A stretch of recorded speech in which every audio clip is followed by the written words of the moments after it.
Test 1, 2. Here we go. Let's grab everybody. Good morning, everybody. Welcome, welcome. Glad to see you all this morning. Another beautiful day here in OFA. Excited to get things rocking and rolling. Here, sorry about that. Here we go. Excited to get things rocking and rolling with you all today. Here's the plan for this Friday. Unfortunately, like you probably saw in my post, Russell is out doing some cool All4 Lab stuff today. If you guys haven't heard about All4 Lab, please let me get you out from under the rock on that opportunity. All4 Lab is absolutely incredible. It's collaborative commerce for business owners and entrepreneurs. You have a friend that is selling a product and they're doing well selling that, and your product is great as an upsell for that. You guys collaborate on Offer Lab. Within 3 clicks, you take your offer, put it into their funnel, their upselling sequence, and now you guys can split commissions. So go find your friends that have good converting front end offers and invite them into Offer Lab. Put your offers on the back end, and you have automated payouts to split the commissions. It's entrepreneurialism at its finest. So there's a lot of really cool stuff happening, and Russell is the foreman for that, so he's going to be locked in. However, I am here with you guys today. So from 11 to 12, we're going to have our open coaching. You can ask me any question about anything on any track. That's from 11 o'clock to 12 o'clock. So if anybody has any questions whatsoever, feel free to raise your hand inside of Zoom. We can get those knocked out right away.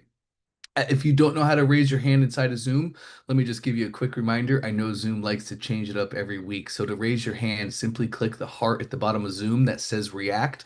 A pop-up will show up, and then you'll see a physical button you can click that says raise hand. You go ahead and click that, raises your hand, lets me know that you have a question. So that'll be from 11 to 12, open coaching. From 12 to 1, we are still going to do the expert track of the challenge. And I really want to focus on hooks today, whether we're on the ecom track or the expert track. If our hooks are not good, we're not making sales. This is really prevalent in ecom, to be quite honest. The hook makes the sale. The rest of the page just supports that belief that the hook builds into their mind. If our hooks are off, we're not making sales. But it is so prevalent in the expert track as well. If your hook is off, people are not reading the page with the mindset that they should be reading the page. They're reading a page through limiting beliefs. And when our hooks, the above the fold and our hooks is the biggest thing we can do to increase conversions. And as we know, funnels are hook, story, offer. So once we nail the hook, then we can start tweaking the story and the offer to increase conversions there. But I would really like to focus on hooks. So we're going to do that from 12 to 1. Let's go look at your ads. Let's see what you're saying in the ad. Let's go look at your funnel and the hook. And let's go look at congruency from ad to funnel. Congruency is unbelievably important in marketing. So let's get that rocking and rolling. Let's get the water flowing to the next step. And then next week we can do more big things. So I'd like to get right into it with you guys today. Vladimir will be first, and then we'll hop over to Doug. And if anybody else has a question, please feel free to raise your hand. Good morning, Vladimir. Hey Dante, how are you today, buddy? Fantastic. How about yourself? Not bad. I'm gonna get right into it. Bingo. Gotcha. Go ahead. Um, okay, so multiple do you see my screen? Not quite yet. You should still just have to hit that share button. Okay, gotcha. Let me okay, so I'm gonna share this one. Perfect. Awesome. All right, so you should see two screens here, right? Got you. All right, perfect. So that's the big screen. All right. So the first question that I have is this button right here. Yes. Now, how do I make it the pulse? Like just gently, like Ah, softly, okay, click great question. Yes. Click on. your button, please. Uh-huh. That'll open up its settings. And now I believe it's going to be, oh, sorry. Let me see. I think it's in advanced. At the very top, you have yes and animation. Hmm. Bingo. Now there we go. We have our animation. So you have it as fade in. We're just going to look for pulse. I believe we'll have pulse in there. Oh, I believe we call it blink. Just Totally. so you won. All right. Nice. It's one of those animations. We have a standard pulsing animation, but you did beautiful here. Okay, so what I have, okay, so you see like this white thing in a background. Yes. That's messing me up here. I don't know how to remove it because it also shows here as I curve the button, as I make it pill looking, it's now, it's so that needs to be removed, but I don't know how. Great question. I believe, go back to your settings, the main settings. Nice. Now we have right here some different button states. Yep. Yes. So Yep. this is default, hover, and pressed. I imagine it's going to be a little tweaking on that. But let's go check out a live preview. We're in the editor right now. Excuse me. And sometimes things may just display differently in the editor that they do in live. So go ahead and save your change, top right, please. And then we'll hit that eyeball once the save locks. Bingo. Let's preview the page. Now we can see that animation. Okay, and it is doing that. Uh-huh. Great. So let's go back to our funnel, please. Um, Just one browser tab left. okay, so oh, my bad. Yes. Uh-huh. We're living and learning this, a okay. All Cool. right, so let me check my button states. So my background, okay. Scroll me down a little bit on those button settings, please, on the Oh, in the right hand button set. side. Lovely. I wonder if it's my text color. Can you click your text color box? Okay. The Okay. second, Yep. yes, Yep. right there. And now take your transparency slider and slide it all the way left. Okay, so it's just going to be my text. It's not going to be the background. Go ahead and slide that all the way right again. We're totally fine. Okay, great. You can just click off to the side. I wonder if it's going to be in my button style. Let's go back to your button settings, please. Great. And down here, click your three dots on the button style, just above that. Lovely. Okay. Okay. Scroll me down here, please, on these settings. Would it be any shadow that pulls that? I don't think so. You know what? Let me and this is just an idea that I've noticed as when I was putting this divider, sometimes something like this pops in. I just want to make sure that it's not like something underneath, Mm-hmm. like a divider that's very big and thick. And Yes. I don't know if I were to move the and it's just Yes. just my No, this is great. This is great. Don't even worry about. I Okay. mean And look at that. Yes. So just by adding the margin now, it seems like that button is taking space. I want to try something different here. Great idea in testing, Vladimir. Put your mouse right here under the very limited inventory element. Click off to the side to get out of our settings. uh, And let's add an element. So yeah, click add element. Your action, beautiful, and just add a button. You can just type but. Your search is always enabled, or there you go. And here we go. Now I have another background here. I wonder if this has to do with my column settings.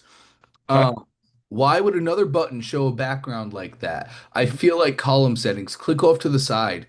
Get me out of those. Great. Let's go to the third row that you have. Highlight your blue rows. Great. Mouse down just a little, and there we go. So now your columns, each one has a settings. Actually, it's the little one just below you now. So let's go to your leftmost column, please. Mhm. Click anywhere to get out of the settings on the right. Nice. Let's go to your left column. Move your mouse to the right of the element outline, and you'll find the blue row. Move it. There you go. And now let's go up to that on the column settings. It'll be up here. Oh, okay, okay. There There we we go. go. Each Uh-huh. column has its own settings. Now we're in the leftmost column. Now there's the Yeah, the background. background color is white. So I want to just take your transparency slider. There we go. There it There we is. go. Fixed. Bingo. Okay. Now, any chance that this doesn't fully disappear? Like, but just, you know what I mean? Like it Let's right see. now it fully disappears. Yes, great question. Let's see. Click anywhere on the side. Beautiful. Back to my button settings. Just Um, click your button itself. Yes, sir. Beautiful. Or go to settings. Yep, either one works. Go back to our advanced tab. Let's go to our animation. Bingo. All right, great. The timing function and the duration and the delay is basically what we're going to play around with, I think, Gotcha. here. So let's turn that delay off. The delay, I believe, is what's causing it. Let's just start there. Turn it way back. It still disappeared. Okay, just put that back where it was, roundabout. Close enough. Let's Yeah. go to our duration and slow the duration down some. And it's still going to fully disappear. And if we sped it up, it would just pulse even faster. Okay. No, hold on. It's actually the other way around. Let's do. Okay, and it still disappears. So let's Yeah. go back left. Turn it really fast on the duration. Yeah, slide the No. duration left, and that'll make it slower. And okay, so it's just duration and delay timings here. Right, right. And as you start going right, it's going to slow down for you. Hmm. Let me. Okay, let me check something here. Bring that slider back to roundabout where it was. Great. That's fantastic. So the trigger is on page load. The timing function is each. Let's go look at the timing function, please. Okay. Yes, lovely. Can we do trilinear really quick? Okay, try ease in. Try ease in out, last option. Okay, still disappearing. Let's put that setting back to what it was. I think it was easy. Yep, it was ease. And let's try our play direction really quick. Mhm. Can we do alternate reverse? Oh, no. And it's still going to do that. Okay, put that setting back as well.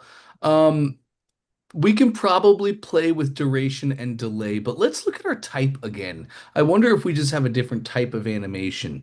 So we have rock and bounce and wobble.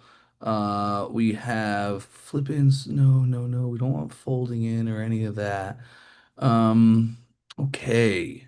Can you do reveal really quick? No, absolutely not. Uh-huh. Okay, interesting.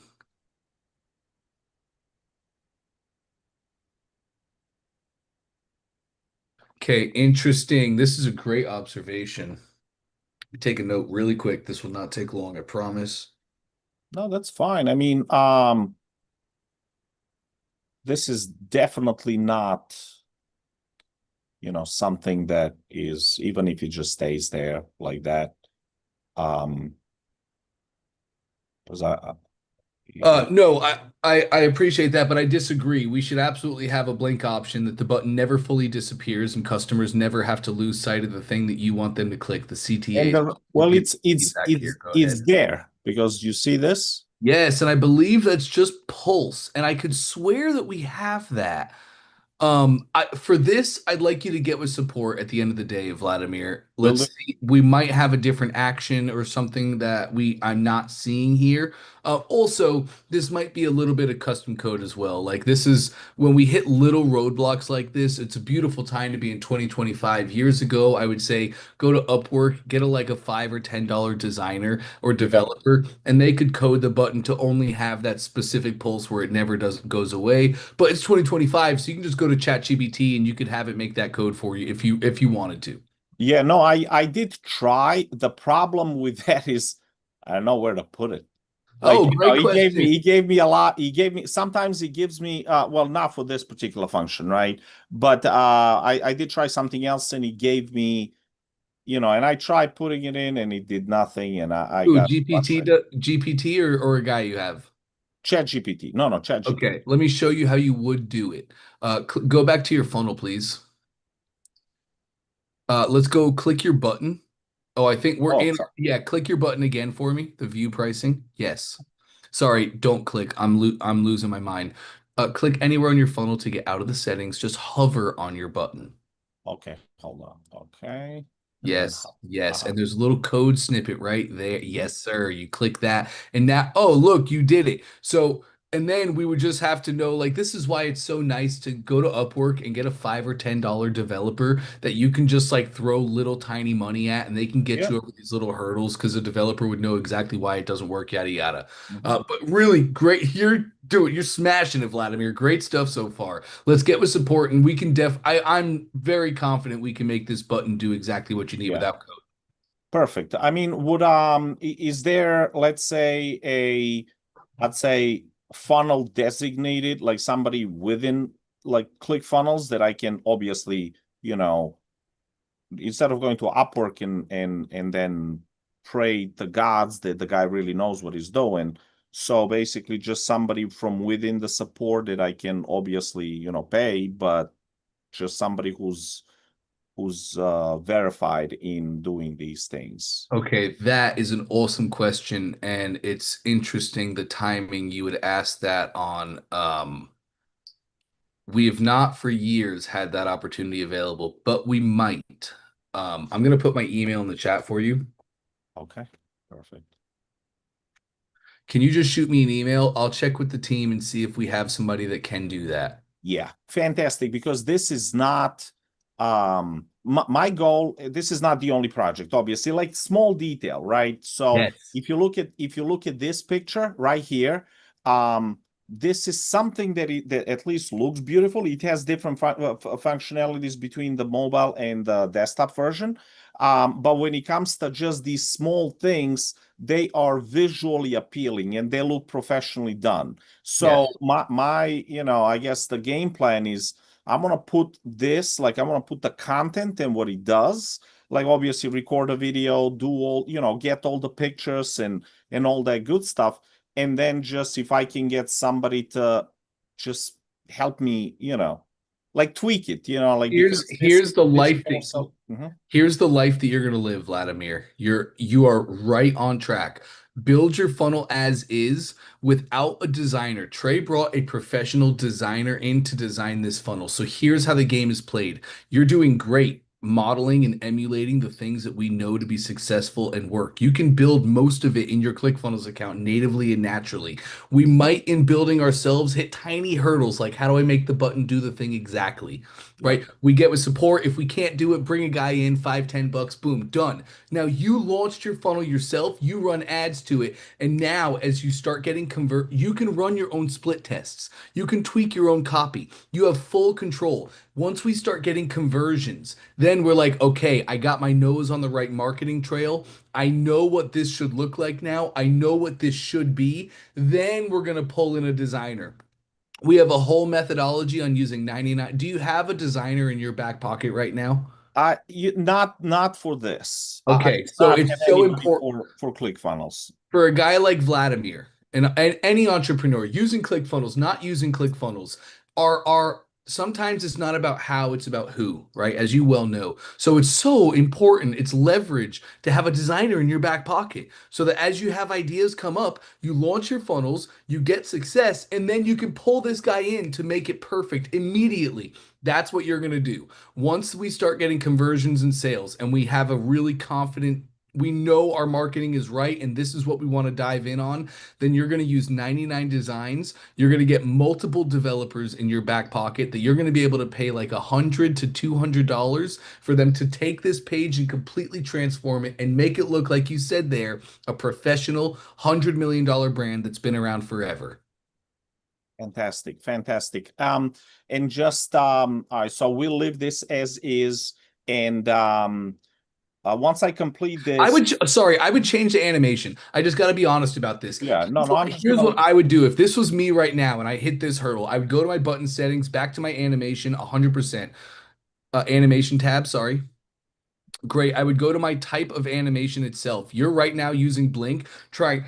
You're trying to model and emulate exactly as you normally would, and that's awesome. What I would do is I would change this to rocking right now. Yep.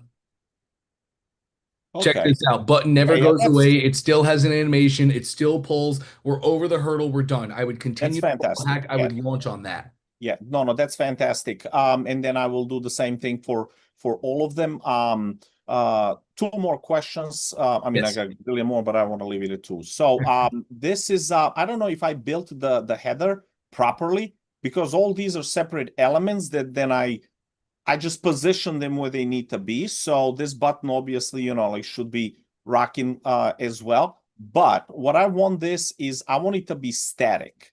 Furthermore, I don't know how to add elements to this. So they're not preset. Like in other words, I change blog word to specifications, and now it acts as blog. And in what it needs to do is when I click on this, you just gotta bring me to the section of the length of the page of the funnel where the specifications will be placed. Great So question. the Yep. the the like the first row as I scroll is now I try to make it fixed, but it's not, right? So this is Oh, where you want this row to stay on top of their screen as they exactly. scroll. So to give you an example, right? Like when you look at the trade thing, like right, okay, Yep. I want to buy, like, okay, here it is. I can always move Yep. forward. I have a greater control over this, over this landing page Yes. where I can just quickly hop Check where I this want. out. Take me back to your funnel, Vladimir. You're doing so good, man. Let's go back to that top row that you were just showing me, the very top row that you want to stick on the page. Yes, the blue outline. Now, you did great actually there, Vladimir. You just clicked the row itself. Normally, I tell you to go to the settings cog, but you don't have to. And if you look in the top of the settings, it always shows you what you're actually editing right there. So Mhm. you know that you're editing the row, not any elements. And we want to edit this entire row itself. Here's why. We can go to our row and then we're going to go to our scroll me down on the settings on the right, please. It's going to be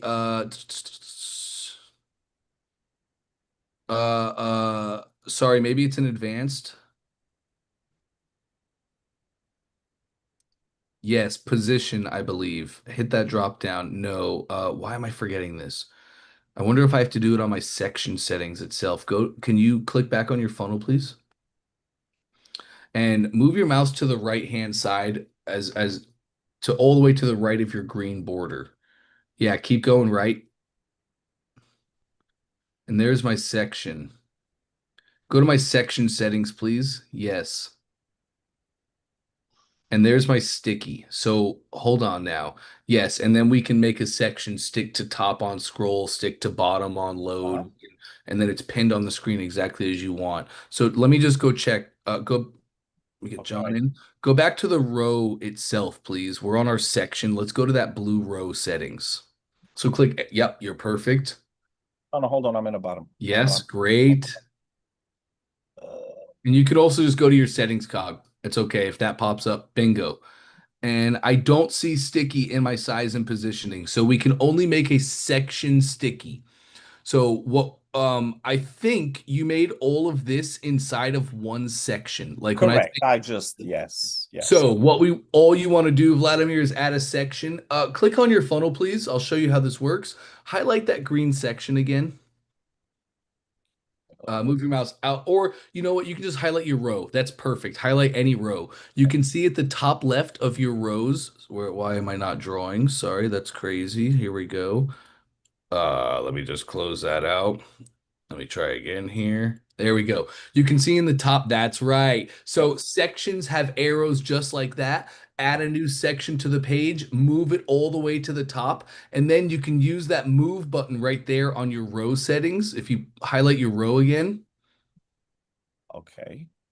right. So now you can move rows. Add a section, use the arrows, move your section to the top, and then put this row inside of that section. You make your section stick to top. Does that Fantastic. make But sense? how do I add a section? But So move your mouse to the right and let me see your section outline. There's your section. Scroll uh me down okay. and do me a favor. Okay, put your mouse right there. Right. Okay. And there we go with a green add element, which is put your mouse on that add element, please. Okay, move your mouse to the left of it and move your mouse down just a little bit. And there's my orange add element.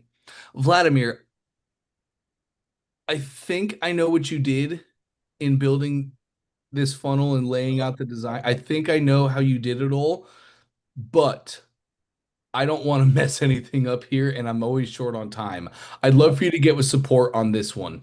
Okay. So I It'll I go need ahead. to add the section. Add a section and have it at the very top so you can move your row, your top row into its own section. Fantastic. Say no more. And then I'm sorry. Lastly, You're you fine. told me how to do these, right? Yes. How to try, and I did. I created a I created a product list, right? This needs to be a carousel, right? I assume that I can do the same thing here. So this needs to be a carousel, which I did. But when I go to add product, and let me just quickly show you this. I'm sorry. Sure, no, you're fine. I don't want to take too much of the time. So, uh,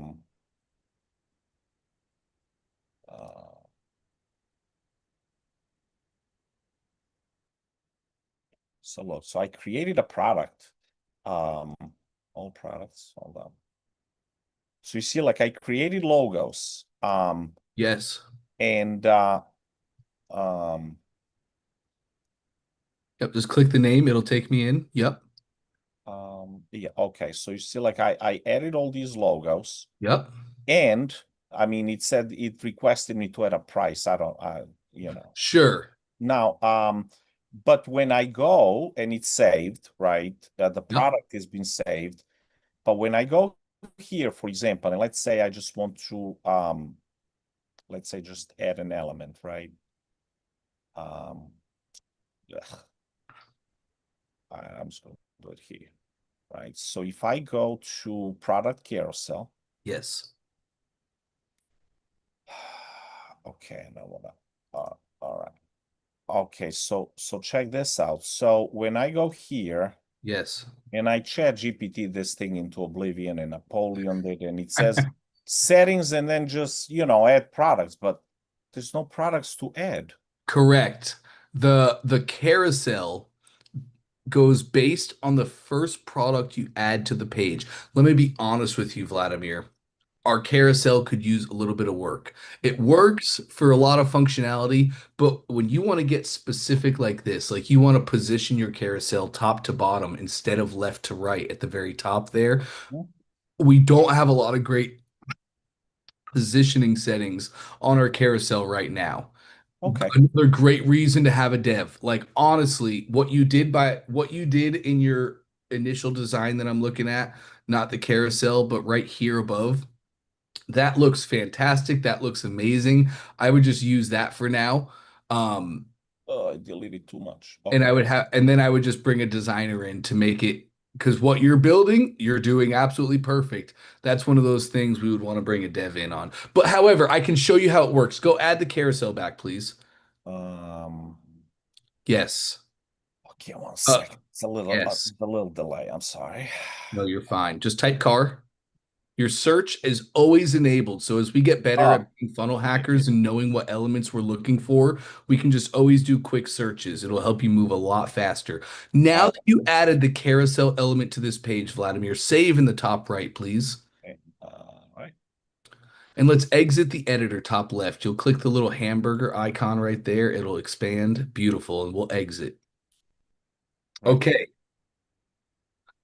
You might have to hit that one more time. Okay. Beautiful. Here we go. And now go to your sales page. Look at your order form. Purple bag. That lets me know. No worries. Just take me back in. You're fine. It's just a little delay.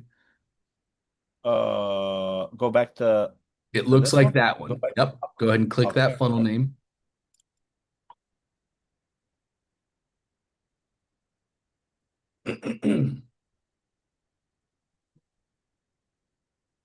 Yeah, come on with it, Deborah. I love that. Sorry, I'm just seeing your comment from earlier. She's like, "What did I do?" Okay. Uh,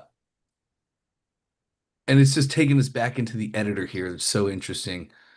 We'll just let this load for a second. Okay, exit. Yes.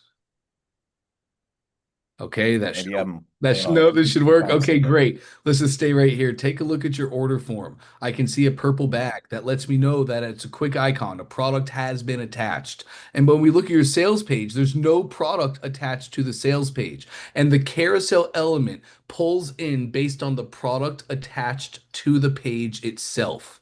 So all we have to do is attach the product to your sales page. Click those three dots on the sales page, please. Then add products. Add the Oh, product okay. itself, All right. There we go. logos. Now, you're going to see a caution sign on the sales page, but like we talked about yesterday, disregard it. That's just saying, hey, you added a product, but you don't have an order form to actually sell the product. That's okay. That's exactly what we want. Now, let's preview your sales page. So click anywhere or close down your products, top right X, and preview the sales page. Put your mouse on the page and click right there. Beautiful.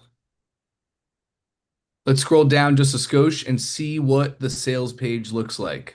This shouldn't be doing that, but That's an animation setting. You probably have it set to repeat once. You can change that animation setting.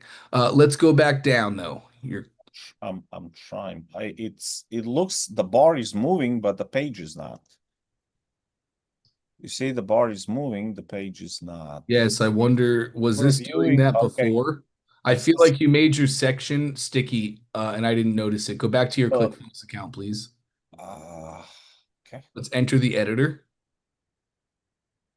Let's go to our top section settings, the green section. Let's put your mouse somewhere around there. We'll see once it loads in here.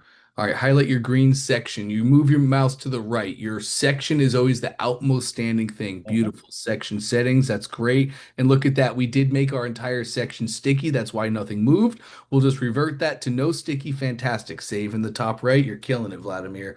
Now we're going to preview again. Go back to that sales page. You're absolutely right. Go back to that tab. Get out, right? Nope. Oh, you can stay right here. Let's just go one browser tab over. Yes, and now reload the browser, please. This will update the changes that you just made. And now we're scrolling. Now we're moving. Yeah, now we move. Fantastic. Oh, okay. That's And there's our carousel. okay. That is your Uh-huh. Right. Oh, Now there's carousel settings where you can make it display more images I down will. at the bottom. Yeah. So you can make that look like what you need it to and move it back up and it'll do what you need for now. It's a great Yeah. thing to launch on, right? It might not be the best. You might get a little lift from getting a designer coming in and making it perfect and scrolling automatically and having some animations, but this would be great and you can absolutely launch on that to get the data you need to see what you're going to do next. Make Perfect. sense? It totally does, man. And Bingo. thank you so much. I'll shoot you an email just for the further contacts and that That kind of sounds stuff. great. Thank I'd you so love much, that. buddy. Do me one more favor. Do you Oh, know how to start a live chat with a support agent? I do not. I always get Todd. Anytime Okay, let me Todd, show I'm you. like, okay, Let then me show you guys something there goes amazing. nothing. Go to your leftmost browser tab, back to your ClickFunnels account. From anywhere in your ClickFunnels account, you will always have a help tab in the top right. Here, it's displayed kind of in the middle because you have other stuff on the right. But anywhere, you'll always have help. Click that help for me. And now we get our help hub. In the search, I want you to just type speak to an agent. There you go. Now we're going to route you to an agent. And right from here, you can start a live chat and we can do all this immediately. Perfect. I am on it. Nice. Love that. Awesome. So I will and then I just like I say like what would be the prompt? The developer help No, don't even worry about the dev help. okay, just I have to look into stuff on the back end. I'm gonna talk to the team. This is a just great gotcha. example for some things that we've been talking about. So I can't provide immediate solution on that. It's This is fine. gonna be great kindling so I can start a fire out of it. No, that's fine. Um, okay, beautiful. Excellent. So I will just I actually spoke with him because I used to have a ClickFunnels way back when. So here we Nice. go. Awesome. So I will yeah, see Yeah, December when you scroll 2024. all the way to the bottom, we've asked you a new question all the way down there, and then I believe there's going to be a button that says speak to an agent. Yeah, so you need technical help. Bingo. And we hit you with the next prompt, and you can just say speak to an agent again or start live chat, and we're going to Oh, route you over. perfect. Thank you so much. Absolutely, Vladimir. Thank you Nice so much. stuff, man. Really great work. Thank you so much, buddy. Thank you. All right. Whoa, Doug is ready to roll. How can I help today, Doug? Can you hear me, Dante? Yes, I can. Okay, good.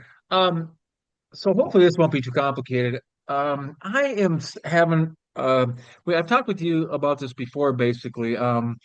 I got the Zen Drop ClickFunnels promotion about 6 months ago, where you could get they offered you three stores or six stores and you could choose three. And then you know, Ben Moots right here has the training. Okay, I started all this a while back and I'm just getting refamiliarized with it. So I did download three stores, Okay. pet survival and fitness. I guess my question is, it's kind of like a strategy question. Um, and then I didn't know here this funnel installation, if this was the ecom funnel, the tray funnel. But where did it go? Um, I think it is the ecom funnel right here. Does this just look like the Trey Llewellyn Yes. funnel here for the Yep. ecom? That's That's the econ. That's an advertorial page. Correct. Yep, that's it.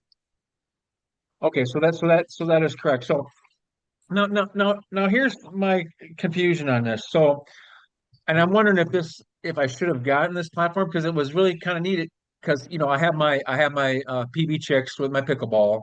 I Yep. have an apparel brand Yep. that's one of my workspace that I'm trying to develop as well. So I thought, hey, you can load 300 products in here, and I can get mugs and T-shirts and all this stuff. I can start branding stuff and selling it on my store. So this would Yep. be great to have a store, okay, and do all these products, or so it's kind of like I'm looking at it like, okay, I have this store in ClickFunnels, okay, and it's going to be in a workspace. But it's kind of like a And I Shopify can get store, mugs and t-shirts. or Sorry, that was what's my that? screen. That was my screen. Sorry. Okay, so like it's like a Shopify store or not, and then we're supposed to be doing funnels at the same time. So I go in here, and then I have in the overview here, I have a site and blog. I have where am I at here? Um, so I don't know what's what on here. And how if you do a store, I don't know if you've seen Ben Moot's training, but it's like, okay, now when you get the store, you get a link to your store and you can promote that link to your store. Well, if you Yep. promote the link to the store, then everyone's going, wherever you do that, however you do that, however you market that, then they're going to your store, which has all these products. So to me, that's kind of like a Shopify page. And Yep. how was that like fun, how was that promoting like the like funnel first type of deal with one product? And Yep. then I have here on the side in this workspace, I have site and blog. There's Yep. an overview, site pages, site settings, and then I have the store. Yep. And I don't know the left hand doesn't know what the right hand's doing here, basically. Gotcha. Okay, Doug, here we go. The game is played. Funnels on the front end, stores on the back end. So you have a storefront where you can add and make your product collections. Make a storefront that has 30, 50, 100 SKUs on it, right? It serves that niche, that industry that you're in. So you have a great store framework now where you have a beautifully designed store that you can easily bring products into, especially using Zendrop. You can easily make a storefront full of products that are in the niche. What you also have is the funnel templates. So you're right, Doug. You're never going to run traffic to your store. Your store URL, that's going to be in your email sequences. You're going to make funnels on the front end for your best-selling products that in your store, right? You're going to make free plus shipping funnels. You're going to make low price point cart funnels, advertorial funnels like you have here. You're going to make funnels for your best selling products. You run ads or your organic marketing, like you said, however you get the customers to the funnel, you direct all of your traffic to the funnel. The funnel converts far higher than any stores ever do. So now we're generating our buyers list. We're getting people buying our winning products. Now we're building up our actual e-com list. And as we're emailing our list, right? Now you have a list of people who want to buy products in that certain niche. So you're sending out emails. Hey, running a special on this product. Click the link to check it out. After you acquire the customer through a funnel, you can use your storefront on the back end. Does that make Okay. sense? Okay. Yeah. I kind of lost my train of thought, got derailed there for a second. Okay. So I have the storefront. I have my niche, let's say fitness, pets, whatever, survival. I Right. have 30 products on there, say. I have Right. the URL for that. Okay. Yep. And then how do I do that again? And then use the funnel and then there'd be like an opt-in, and then I collect email addresses. That you're thinking fishbowl, but what you're talking to me about is ecom. So, like in the ecom setting, you could run a fishbowl funnel that says enter Okay, your information to be entered for a monthly drawing of this fitness product. You could do okay. that. But No, what you would really do is you would make a funnel for that product. And you would make a funnel that sells the product following Trey's ecom methodology, a funnel okay, running V curve to incentivize sales of 3 and 10 instead of one. You'd create a high converting funnel that you're running all of your traffic to. And then through your own email sequences, your workflows, your broadcasts, right? You're then sending those customers back to your store. It's like, hey, okay, you love my initial okay. product. We're running a 20% off special Huh. on all our products this month. Go check it out. And now people go to a store and now they'll look through and choose all their products. Running traffic to it Okay, never converts like a funnel. okay. So that's the point, is just do the e-com funnel, pay, maybe pick a flagship product out No, of, don't pick a whatever. flagship product. What's your best seller? If you don't have, like, that's, I need you guys to understand that mindset. If we're just starting and we've not run ads or and it's a new store and we don't have a bestseller, then Right. yes, we have to pick what we think is a bestseller. We want a product with a price point of $20 to $40, something that's small, something we can ship Okay. easily and cheaply. Like, yes, we'll have Yeah. to pick, but gang, if you have data, we're never picking. It's always data-driven decisions. It's what's my best-selling product. That's what we're going to run ads to, always. Okay. And then once you so then when you run ads to that funnel, then if it's not like a fishbowl and not a, opt-in, you have people that buy it, and then when they buy it, then you get their email address and their information there. You start collecting that through the order form, not through an opt-in. And Yes. then when you get that, you can push those people toward your store. The Bingo. Bingo. You also have an abandoned cart list, Doug, because Trey wisely teaches to use a two-step on your funnel itself. And I'm just going to circle here, like on your funnel that you're running ads to that URL. Absolutely, Doug. That funnel has a two-step order form. So you're building a list of buyers, people that fill out the order form and purchase the product. You're also building a list of abandoned carts. If they fill out step one, but not step two of the order form, so you have oops, sorry, you scrolled down. The order form's up top. You have step one of the order form and step two of the order form. If they fill in step one, but not step two, you still collect their first name, last name, email, phone number, all that info. So with this funnel, you're generating a list of buyers, which is your gold in ecom. You're also generating a list of abandoned carts that you can turn into more sales. Right, right. Okay, so then back here to, can you just help me out understand the store versus the site? I mean, I'm not doing anything blog. So this is the app, of course. There's added site and blog and Right. store. Yep. Okay, I think I understand the concept of the store, but what are the main differences here? How do they tie together? The store is built to have product collections on it. The store is built to have a cart. The store is built to be a store, where the site is built to be a site. In many cases, customers need one or the other.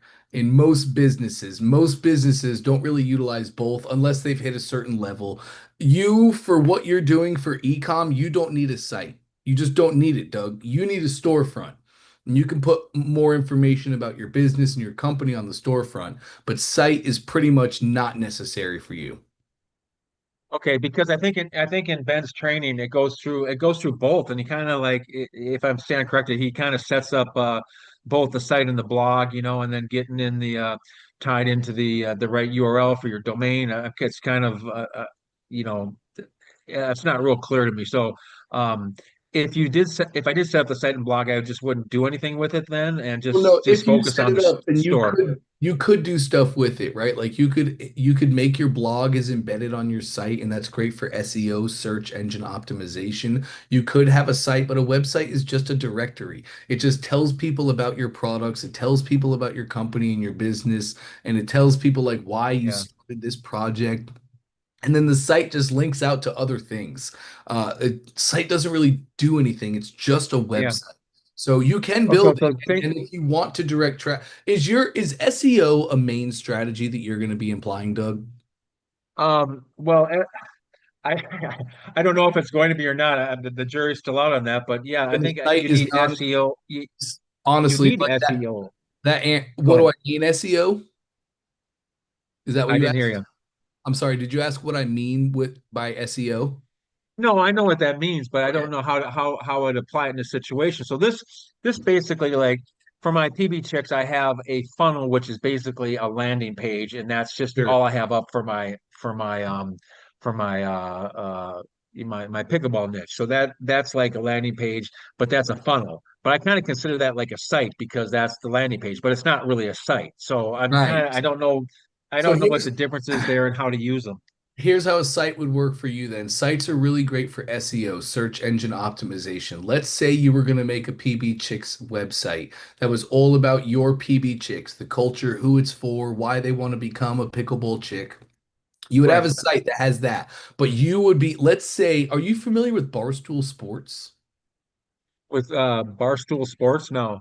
Okay, this is exactly what they did. Dave Portnoy owns that company. We probably know about Dave Portnoy. So they were a total SEO company. They made a site, which was barstoolsports.com, and they wrote hundreds of blogs a day on the happenings and going ons in sports. And those blogs now get SEO ranked on Google. So as people are typing in who won the Giants Jets game, Barstool's blog is ranking Yeah. naturally in Google. So now people click on that, they see it's a Barstool blog. That Barstool blog is embedded on the website. And now they're generating traffic to their website through blogs. Right. Let me just stop right there. I'm not going to do I may be Great. direct. I might be more yeah, I'm not going to be doing anything with blogs. I don't have the time. I don't Don't have the worry about understanding the for it. site. Storefront Yeah, is this is funnels. That's your game then.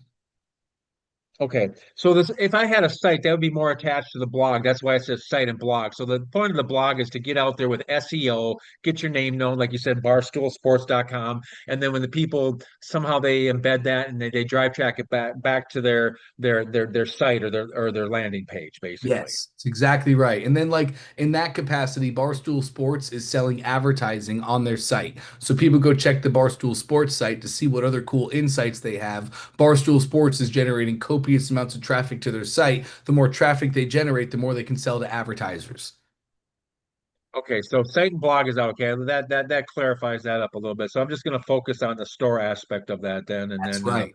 start working on a funnel and pick a product, I guess. That's right. I'd be most concerned about the funnel first. It's a funnel well, because once I have a funnel that's converting, generating sales, now I have some real urgency to make a storefront. Your storefront is never going to convert like a funnel. So let's nail the funnel first, and you can whip up Okay. a store quick once you start generating buyers. Okay. Now, final question. What would be the difference of if I didn't have these stores? And let's just say because this is Drop Plus, that's kind of the better one versus the Yes. freebie or whatever. Yes. So if I didn't have Drop Plus, I didn't have these stores that I got through this promotion, Yep. then I know there's plenty of people that are selling on ClickFunnels that are using Zendrop all the time. I've just never used it. So how would that work if you didn't have that? Would you just take Zendrop and add stuff directly to your products in a funnel or to your products tab in ClickFunnels? Or how are Great, they related, the great two? question. I think we just need a little more info on this. You don't need Zendrop Plus to use Zendrop in your ClickFunnels account. You can use Okay, Zendrop completely for free. Zendrop Plus means that you, as a Zendrop user, you get automated fulfillment. So on a free Zendrop account, I have to go into my Zendrop account and I have to click the right. button to fulfill the order. That means I have to be tied to my laptop, right? If orders happen overnight, oops, the shipping's going to be a little bit late because I wasn't there at 2 in the morning to click fulfill. So you have automatic fulfillment, which is massive leverage in an e-commerce product. But you could use Zendrop completely for free. Many people do. Okay, that's I remember now. That's one of the main benefits of Plus is automated fulfillment, and plus you get the stores pre-built for you. You just have to set them up. Yes, you also get access to great trending products and great e-commerce data. But the main benefit of Plus is that automated fulfillment. All right. Okay. Well, that helps. I think that kind of sets things straight for me. And then finally, then. then we got OfferLab. I know you're gonna be talking about that. I'm trying to, I've been putting a lot of time into OfferLab, and so would this fight against OfferLab, or how would a person, or anybody besides me, work these if you found a winner in a funnel or your store, then or you take the funnel I built for, I like say the funnel I built here with the product and it was a winner, then I throw it in as an offer with that funnel onto OfferLab. Here's how it works for you, Doug. Let's say you're going to sell a pickleball paddle as one of your funnels. In no capacity am I talking about your storefront here. I'm talking funnels, high conversions. So Okay. let's say you build a pickleball paddle. No, no. Let's make a business. Let's say you're gonna sell a six pack of pickleball bowls and you're gonna make a free plus shipping funnel. So now you are able to sell six packs of pickleball balls. You're generating a buyer's list of people interested in the niche of pickleball. And you're like, man, Right. I can't really nail the upsells, or I wish I could put something more high ticket on the back end here so I can get customers for low price point products and then put high ticket back end products in my OTOs, my upsells and my downsells, so I could turn a $12 purchase into multiple hundreds of dollars, right? And then we would hit the roadblock of like, okay, well, I guess what that means is that I'd have to make a pickleball course and I'll sell my high ticket pickleball course. But no, you have OfferLab. So you could just go to OfferLab. There's tons of pickleball coaches that have their own courses already pre-made. I would then find a product I can sell low ticket to generate a ton of buyers. I would go to one of these great pickleball coaches on OfferLab. I would say, "Hey, I'd love to put your coaching in my upsell of my funnel selling pickleballs." They would say, "Great, do it." You would click three buttons, and now their high ticket coaching is the upsell. And you're getting commissions based on every purchase. You didn't have to create the course. You didn't have to create the product. You don't even have to Right. fulfill on it. You're just selling Okay. low Okay. I ticket, think I think I got. Yeah. I think I cool, understand what you're gang. saying. So For ecom, this is the way to millions with OfferLab. Okay, this is the way for everybody too. Digital courses, coaches, ecom, experts. Excuse me. This is the way. Like for Doug, he should be selling low ticket products so he could right. generate a big buyers list and then put high ticket stuff on the back end. If somebody buys pickleballs, the next logical action for them is to be good at hitting the pickleballs. So Doug puts a $997 pickleball course or access to a pickleball community on his back end. And now he's just generating commissions on those sales. Same thing for an expert. Go make a $7 course on how to create your first ad. Yep. Sell the $7 course for low ticket, low price point. People buy your course. And then on the back end, go to OfferLab, find somebody that's selling a high ticket course on creating successful ads and say, hey, now that you have my course, do you want the real playbook? This is the playbook I learned. And if you want access to the exact playbook, just go here. Now they go buy. You're not fulfilling. You're not making trainings. You're not going live. You're not doing any of it. You're just grabbing commissions. Okay, okay. So then in summary, I let's say the six pack of pickleballs, I would do that in my own funnel. Yep. I would generate a list. Oh, Yep. and at the same time, I could put that on OfferLab and then get someone to come in as the upsell, like $7 to $12, and get someone to come in as an upsell that already has as a course. Yep. So what's first? Let's say the package of pickleballs or somebody selling gardening tools or whatever it is, so it'd be funnel first. Yep. Or if I had the funnel, couldn't I just also drop my offer, my single offer as well on OfferLab, for somebody else to sell the pickleballs while I was waiting to get somebody for the high ticket upsell after the low product intro? Come on, Doug. That's it. So yes, list your product on OfferLab and the coach that you put their product on your back end, that coach will probably want to put your product on his front end. Yes, you guys can swap offers because the coach has a high ticket product. You're nailing low price point front end. So let him run your product on his front end. And then now you're making sales off the traffic he's generating. So now he can launch an offer to his community. Hey guys, this month only, you can get pickleballs completely for free. I've partnered with this company called Pickle Chicks. He can, let's say he has a list of 1 million people. Now he runs traffic to his list and you're generating sales off him. We're scratching each other's back. This is OfferLab is the future. It's just entrepreneurs helping entrepreneurs. It's amazing. Does it all make sense? Yeah, yeah, yeah. Okay, and then so in closing, then what's really kind of cool about that is there's like as you know, it's developing its beta. There's not a lot of stuff like I didn't even see like a lot of stuff there. I haven't been on there for about a week, for golf or whatever. But there's really nothing in the niche. So I did sign up for the certification training. So we'll be doing the creators coming up and the affiliates. So I did sign up for that to get some more tips. But I think I'm more interested, like Dante, like as a broker, to go and figure out the right strategy, and through the Offer Lab launch, there were quite a few speakers, as you're aware, that gave good strategies on how to approach, people and what to say and not what not to say. So that's a little bit of work to figure that out. But I have to figure out a method and to When you approach say these broker, people because they're I think you mean like you want to be an offer lab expert and you want to teach other people how to craft their own offer lab offers and how to like you want to do what I do for OFA for offer lab and be your own like offer lab coach. Is that what you're no, saying?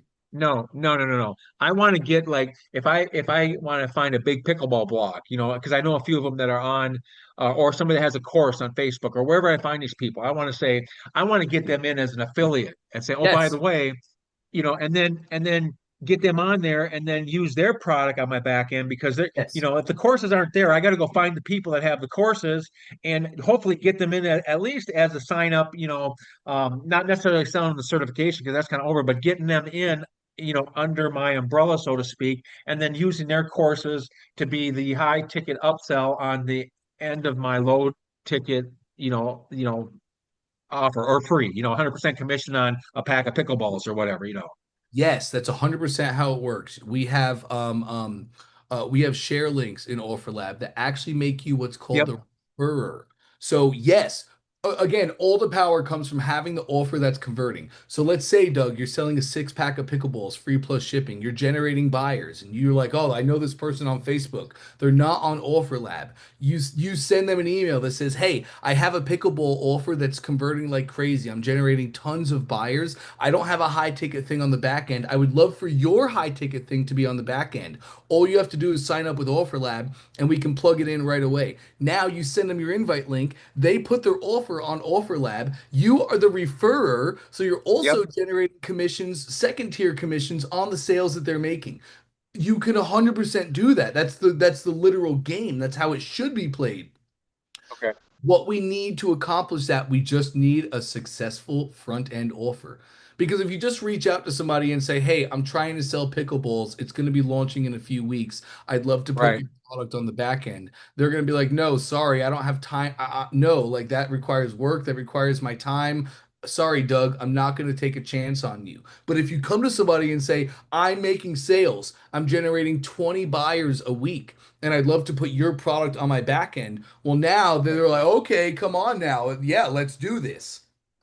Okay. I can see that, but let's just say the other scenario, let's say I don't have a product or somebody else doesn't have the product, but I still want to recruit them to the fact that what a benefit it would be to them whether they had me there or not. Does that Yes. make sense? Well, what do you mean, had you there or not? Well, Oh, in just other words, how overlap is a benefit to them. yeah, yeah, no, but if I didn't have an offer to entice them to say, hey, let's join forces, so to speak, and I Yes. and I send them the invite to collaborate, all right, Yes. then they would go check out. They say, hey, yeah, this is great. I want to sign up for Offer Lab, and I'm gonna put, regardless of whether Doug has a product to sell with me or not, I want Right. to put my course on Offer Lab. Yep. So their course would be on Offer Lab, and as a referral, I would be making a commission on what they sell, and I don't know the people they bring in, regardless of whether they were teaming up with me with a product or not.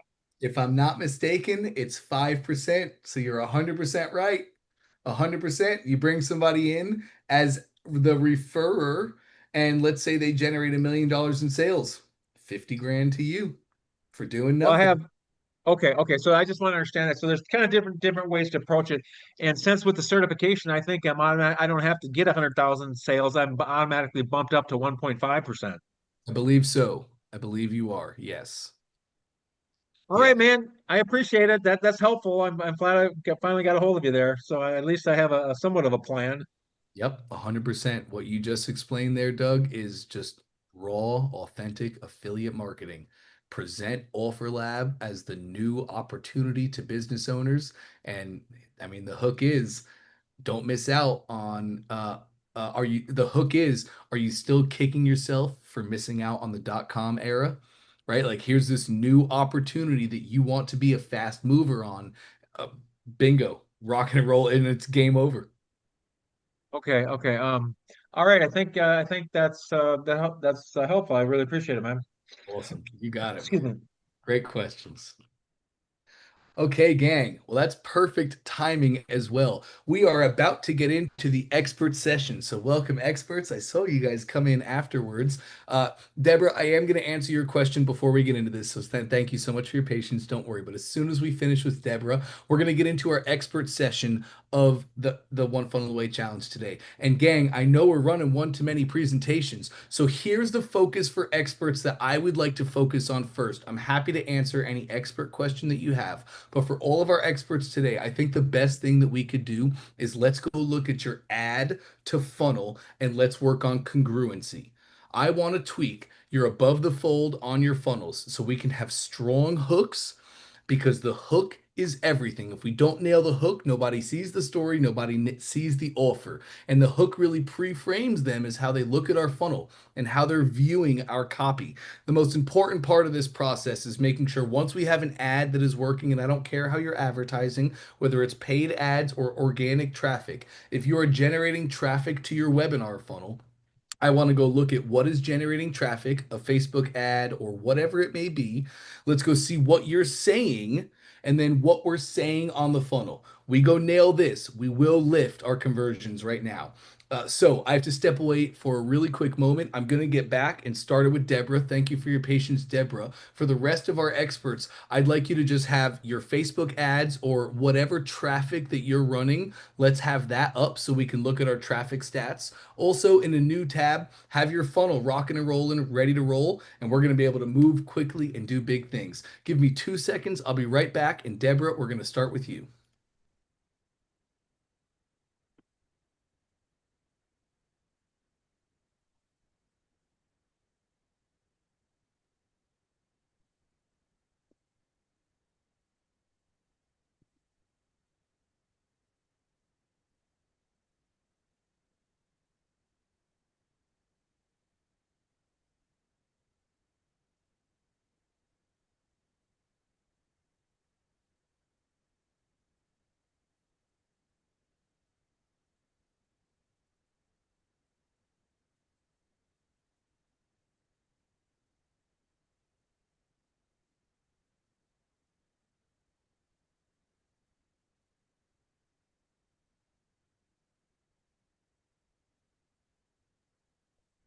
All right, Deborah, thank you for your patience. How can I help today? Yeah, first of all, thank you. I am expert. I'm a coach.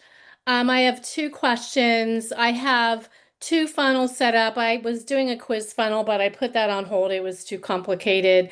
So I'm finalizing a lead magnet funnel and I having trouble with my from email address.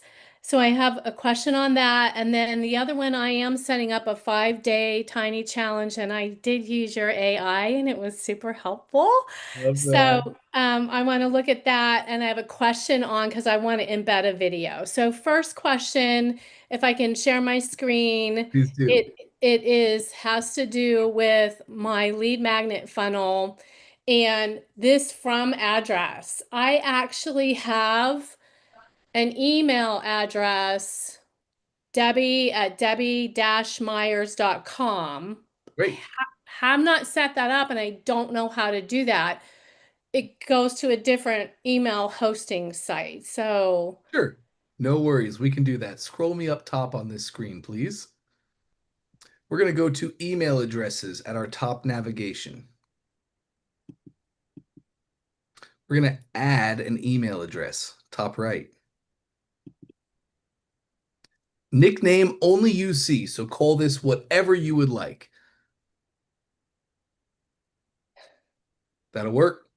The name is what name do you want this to be from? Like the sender. Do you want to have it be your name? Do you use a pen name or an alias? What do your customers know you as? Debbie Myers. Then that's the name. Beautiful. Okay.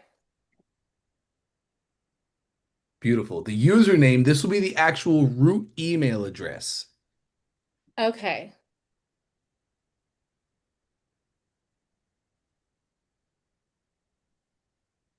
Oh, sorry. We just need, so here now, you did beautiful. This is at debbie-myers.com.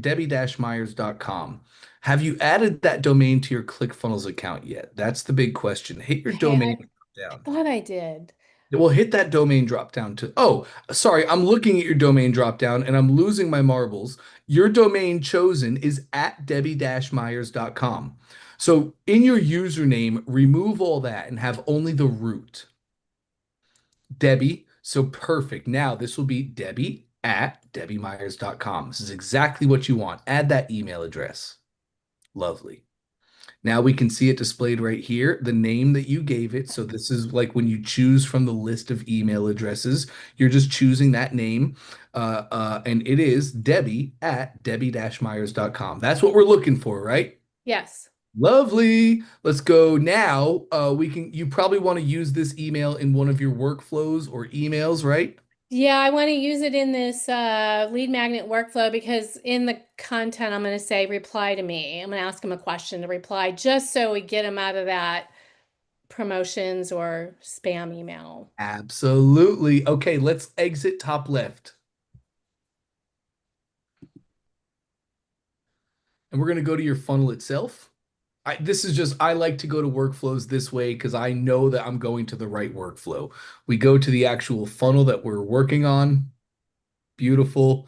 Now we'll be able to see, let me get my drawings out of here. Now I can see your squeeze page. I know that's an opt-in, and there we have the email sequence connected. So let's go check it out. Bingo. All right, go to your first email, 3 dots, please, and then settings.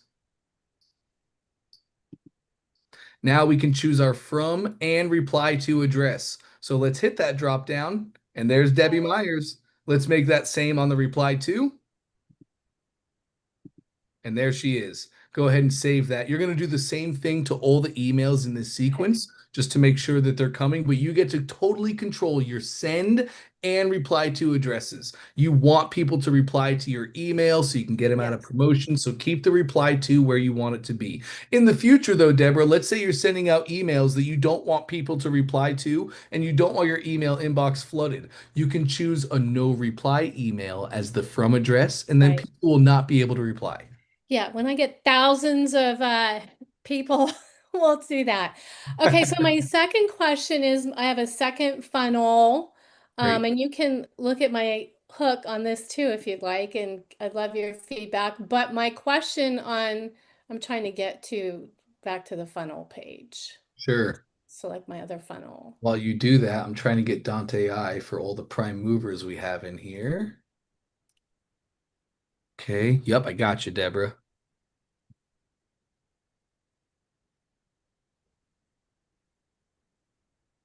Oh no, this is not the one. Hold on.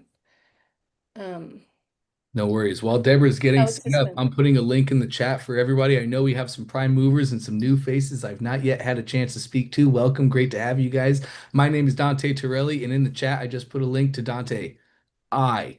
He is a specific custom AI robot that I built. He is not a custom chat GPT, not whatsoever. I have trained him specifically only on what I want to train him on, and that's the teachings and frameworks of Russell Brunson.com secrets, expert secrets, traffic secrets, Dream 100, challenges. He knows everything Russell knows. He's just got my voice on it. So feel free to take him, use him to your fullest extent. Dante AI is a terrible technician. Like I think I am as well, to be quite honest. There's a lot of people that are much better at building funnels and being technical masterminds than I am. Don't use him for how do I change my button color? He's never going to be able to help you there. But for strategy and copywriting and offer creation, he is an all-star. Feel free to use him up. Okay, I got you, Deborah. Amazing. Sorry. So my question is here. You can look at my content. I'm inviting people. What I'm doing here is to schedule a call. So this, when they put their email in, I'll obviously send them a welcome email and also another opportunity to schedule a call. But this goes to my Calendly link for a 30-minute free call, which I will then hope to sign them up for a 5-day tiny challenge. Hmm. And so here I'm saying what's going to happen in the 5 days. And then what I want to do is put a video here of me saying, like, welcoming them, so they see my energy, they see me, and I get them hopefully to click and sign up. So my Absolutely. question is on where do I put, like, I can record a video, where do I put it? Now I could put it on a shared Google Drive, but I just wanted to make sure there wasn't a place in ClickFunnels for me to put it. This is a fantastic question, Deborah. If, okay, so for videos that will live on a funnel page, you do not upload those to ClickFunnels. That Okay. will be uploaded to an external host. But especially because you're an expert, let's say in the future you want to make a course. The videos that you will embed in your course, you can upload those to ClickFunnels as a video, and you'll see. I can even show you. It'll say course videos. The reason we allow you to do this is for the past ever since the beginning of technology and computers. Uh, if people knew what they were doing, they could go into your course, they could open up the code, they could rip out one line of code, and they could have unfiltered access to all of your course, all of its content. They could download all of your videos and do whatever they wanted to. ClickFunnels fixed that. If you upload a course video to ClickFunnels as a course video, we lock down your course and privacy so nobody is able to rip anything. They're not able to download or bypass any of your securities. However, that's for courses and specifically for courses and course videos. These videos, a funnel page video, will be hosted in a third-party external source. You could do that in YouTube for free by uploading the video to as unlisted. In YouTube, an unlisted video means it's not shown to anybody searching YouTube. It's private to people searching YouTube, but viewable wherever you share the link. So Okay. if you share the link in your funnel, that makes it viewable in your funnel and your funnel only, not the entire YouTube stratosphere. Got So it. do it for free as a YouTube video with the privacy of unlisted. But also, if you have a video service like maybe Vimeo or Voomly, you might have, There you you go. can use that as well. Okay. I'll do the YouTube. That's really great. That's what I needed. Beautiful. I think that's it. Awesome. Now, and you know how to add a video element to your page there, right? Yes, I do. I do. I go up into here, the click, and I come here to the image. Kind of. So Oh, good. I'm glad I asked this. Kind of. Take a look at the top of your settings there. We can see that it is an image that oh, we're so click off to your side, please, anywhere on your funnel to get out of those settings. Again, put your mouse on that image. And then we can see at the top of the element, it's kind of hard to see because it's I, orange, but I'm pointing right here. You can see what the actual element is. So this is an image element. We made the image have a lock button on there and a play bar down at the bottom. So it looks like a video that is clickable to incentivize them to click, but it is not. It is an image element. So what you would want to do is click the add element action button just below. this add element. That's exactly right. And now, as always, your search is always enabled. So you want a video element, just type vid. Don't even have to click. Just vid, bingo, there's my video. Click it. Don't even have to drag and drop. Just click, bingo, there's my video. Click off on your funnel to get out of the settings. Now you can go to your element below the video element. If you just put your mouse on it, you'll see at the orange, it will now say video right there. Got it. So click into your video, please. Let's look at those settings really quick. Now we can see here's where we place our URL, and Got it. here are the available options you can use as a host. Beautiful. And Right? then I can just delete this picture. Once you have your video input, 100%, just Okay. delete the image element and it'll slide right up there. Okay, great. That's perfect. That's what I wanted. Awesome. Nice. Now let's talk hook. Have you run any traffic or ads to this page yet? No, so I'm about to have 1,000 followers on TikTok, where I've also set up your link in bio from ClickFunnels. So that was really helpful. You gave that to me. That Nice, link, love that's that. beautiful. So I'll have this and I'll be promoting it from my TikTok. And I intend to, I have a pretty consistently, my two social media platforms are LinkedIn and TikTok. So Hmm. I'm going to start there because that's where I spend the majority of my time. I post 5 days a week. So, and I've been doing so since December. So I have a pretty good following. And like I said, I'm building up my TikTok following. So Hmm. I'm just going to start. Once I have this done, I'll start from there. So I haven't actually done that yet. Cool. That's fine. I have some recommendations. Let's talk Yes. marketing. Can you Okay. click off to the side for me, please? Just to get out of the settings. And let's scroll to the very top. I think there's a little, there we go. Great. I love the banner, urgency and scarcity right up top. Limited spots available. Schedule your free intro call now. So here's what I'm seeing as I see the page. Do me a favor, delete your video element just so we get a true view because I like the design. Yes, beautiful. Okay, so here we go. As I see the page, immediate first thoughts, far too much text. In the above the fold, you're not trying to tell me anything except the problems you're solving and the solutions you're providing. That's it. So I can see your hook is break through the ceiling that's silently sabotaging your career growth.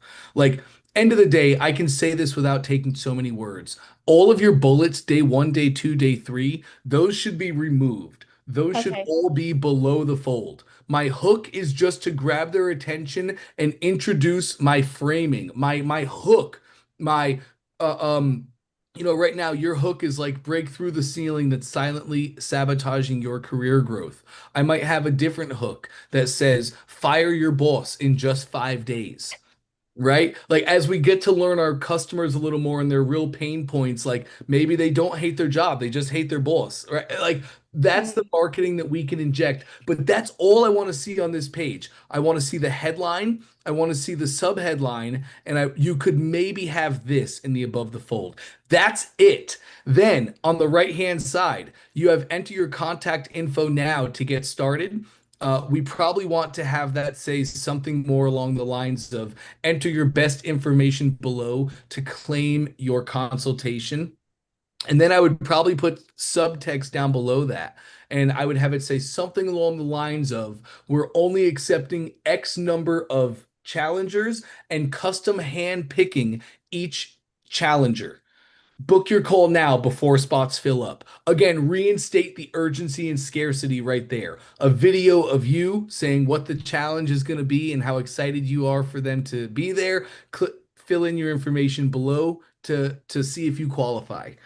That's it in the above the fold. There's no day one, what we're going through. There's no nothing. And that's information down below. Because remember, our above the fold is built for our emotional people. And we're going to make hooks that are so sexy and speak so hard to the customer's inner knowledge and what they truly want. Because we're going to work with our customers and hear it from their exact mouths on what they actually want. And we're going to have such strong hooks that people are going to just fill in your emotional buyers, which don't forget, people are 80% emotional. Actually, people buy on emotion, they validate through logic. So emotion is everything. And we're going to get those people putting in their information without even having to look down. They're not even going to care what's down there. They're going to say a 5-day challenge, I can fire my boss or unshackle my family, whatever their inner core desires are. That's it. The rest of the page is going to be breaking down the challenge, the days, what they're going to learn, how they're going to go from this person to this person, the future casting of who they are to become. All that is going to be down below the fold. Does that make sense? yeah, totally. It makes great sense. Thank Great. you. We're not in our fold. We are not trying to convince them anything of anything else yet except for our claim in our headline. Okay. Achieve financial freedom, break through your employee glass ceiling, fire your boss. That's all I'm trying to put in their mind and get them to say, yes, I want to do. Okay. So good. Thank you. You Appreciate got all it. that coaching. You got it, Deborah. My pleasure. All Yeah, right. where do I find the recordings after this? Because it's going really fast for me. Sorry, Eve. This is me trying to be as slow as I possibly can. You're a prime mover, aren't you, Eve? Okay. Yes, I am. Yep, yep, Let yep. me do this for you prime movers. For all prime movers inside of let me just grab this really quick. Sorry, let me get all set up for you all. Okay, here's here. So inside I stream all of these sessions into our VIP OFA groups, which you guys are not a part of, and I understand. I also stream these into our main One Funnel Away community. So if you have access to that, you can find all these and past recordings inside the One Funnel Away community. You'll see a topic in there called live coaching calls, and everything is streamed in there. However, you might not be a part of that either. So here's what I'm doing right now. Let me put this in the chat for you all. I'm going to put a link to a YouTube channel. I wanted to make an OFA YouTube channel, but Google keeps asking for my license to validate who I am and then telling me I'm not real, and it's driving me nuts. So this is just some random channel. I promise I'm not trying to get your guys' info. I'm not trying to use anything to build up my own subscriber. I don't even know anything about this channel. But in the chat is a link to a channel I made that I'm streaming all of these into. We have a lengthy list of recordings. Feel free to go through there, check out any that you might like. Also, I saw a lot of prime movers come in here later on. Really quick, thank you for your patience, Ellie. Before I move on, let me just share a link with you again. Here's a link to Dante I. Dante I is a custom robot that I built. He is not a custom chat GPT at all. He is a custom robot that I got to train specifically on what I want to train him on, and he only pulls from that knowledge base. I trained him on the teachings and frameworks of Russell Brunson, .com secrets, expert secrets, traffic secrets, unlock the secrets, Dream 100, everything that Russell has ever taught. That is what Dante I works on. He is a terrible technician. Let me be honest with you. Please do not go to Dante I for how do I change my button color. He's never going to get you across that finish line. But he is a fantastic strategist. He's a fantastic copywriter. He is a fantastic CRO, conversion rate optimizer. Feel free to use Dante I. Upload screenshots of your funnel. Say my funnel's converting at 2%. What things could I tweak? He will be that guy for you. He's your back pocket strategist. Use him till your heart's desire. I have him as unlimited right now. It's great to have you guys here with us. So, with all that being said, let me hop over to Ellie. Hey, Ellie, how can I help today? Hey, hi everybody. So I have my very first funnel finished, and I just want to go through it and make sure that it's complete. Cool. Is that okay? That's fine. We can give that a look. Absolutely. So I have Oh, to. hey, Lonnie is right. Delphi platform is awesome. If anybody needs information about Delphi, my email is just dante@clickfunnels.com. Feel free to shoot an email over. I'd be happy to let you know if it's the right fit for you or not. But I love Delphi. You're right, Lonnie. So sorry, Ellie. Go ahead. No. Should I share my screen? Yes, I'm sorry. I forgot this is the first time we're speaking. Please do share your screen. We're going to get right in there. How do I do that? At the Sorry. bottom of Zoom, you'll see a little green button that says share. Share. Then a pop-up shows up, and Okay. when you share screen, I love for you to share your entire desktop. There will be a button top left, a tile that says desktop 1, screen 1. Just share your whole screen with me, and I can follow you anywhere you go. Okay. Lovely, I got you. Okay. So this is it. You're running And a I webinar. want. Let me just look at your pages first. Okay. We have our registration page first, and then that's going to push me to scroll me down just a little bit. Okay. Great webinar thank you page, which is really a webinar confirmation. That's fine. Scroll me down. Broadcast page, which we'll use when we go evergreen. That's fine. That's great. Love this so far. Pushing to an order form after you do the webinar. This is where they go to buy. Absolutely right. Keep going. Mhm. And we have a thank you. Awesome. No OTOs, which is fine. Well, let's go make a sale. Now I have some urgency for my upsells, right? Beautiful. Love the build. You're absolutely perfect so far, Ellie. So if someone signs up, I want to start the seminar in 2 weeks. Great. Okay. So here's what we have to do then. Before we even enter the editor, we need to set up our workflow. When somebody registers and they opt in for the webinar, we want to send them into our back-end workflow so we can tag them. We can add them to the proper webinar inside of our Zoom account. And we can do all of our back-end functionality. So let's knock that out really quick. Put your mouse on your first page. Edit. Yep, actually to the right, click that lightning bolt you see. This? Yes. Ah, learning. That's how we Okay. attach workflows to specific pages. Now, let's see, do we have a workflow? Scroll me down just a little bit. You have one more hidden down there. Uh, There it is. Free course. Okay, so I don't think you have a webinar registration sequence. I'm going to build with you a simple workflow here. So you have the example, Ellie. You're a prime okay. mover. You have many email sequences that you have availability to. So we're not going to build out the whole thing. I want to teach you how this works. You're going to go back to your resources and find your webinar registration email, is I think what they would call it. You can bring that right into your account and it's a plug and play template, so you don't have to do all the work. Does that make sense? Yeah, okay. So good. Top right, let's click our new workflow button. So Oh, that Zoom wait, thing. I have to get rid of this Yeah, get my ugly mug out of there. We new don't. workflow there. Okay, now give it a name. Only you see the name, so name it whatever you like. What's the name of your webinar? Or Okay, there we go. nice. And let's make that then webinar registration. Because you'll have multiple workflows, right? You're going to have Yeah, multiple workflows in your webinar. A workflow for when they register for the webinar, a workflow for when they purchase your product, a workflow for when they don't. So we want to make sure to name these all properly. Uh, okay, let's go to our name first, actually. Let's just do a series of, yeah, great. And then just name okay. also webinar registration.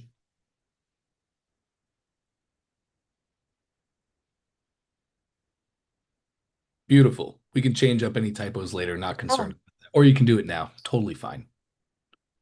Nice, that's right. Okay, now we need to choose our event. What event must happen? This events and triggers is just like, it's like a gun. You pull a trigger and an event happens. A pin fires, a bullet shoots. Same thing here. Event types, what must happen? And actually, this is your webinar registration page where they just opt in. They just give their name and email and they register. So that's the trigger. Opt in. Bingo. okay. Create the workflow.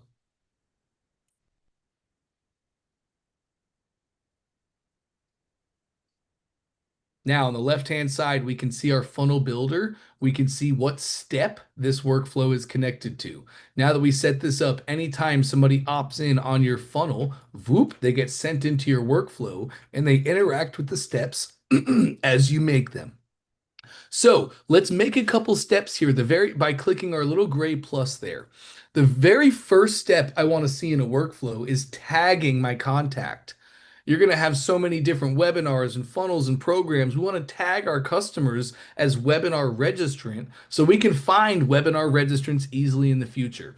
Scroll me down on this list. We're going to find our purple boxes. The purple is actions, and the first action is to tag our contact right there. Just go ahead and click that step. Nice, adds right to the workflow.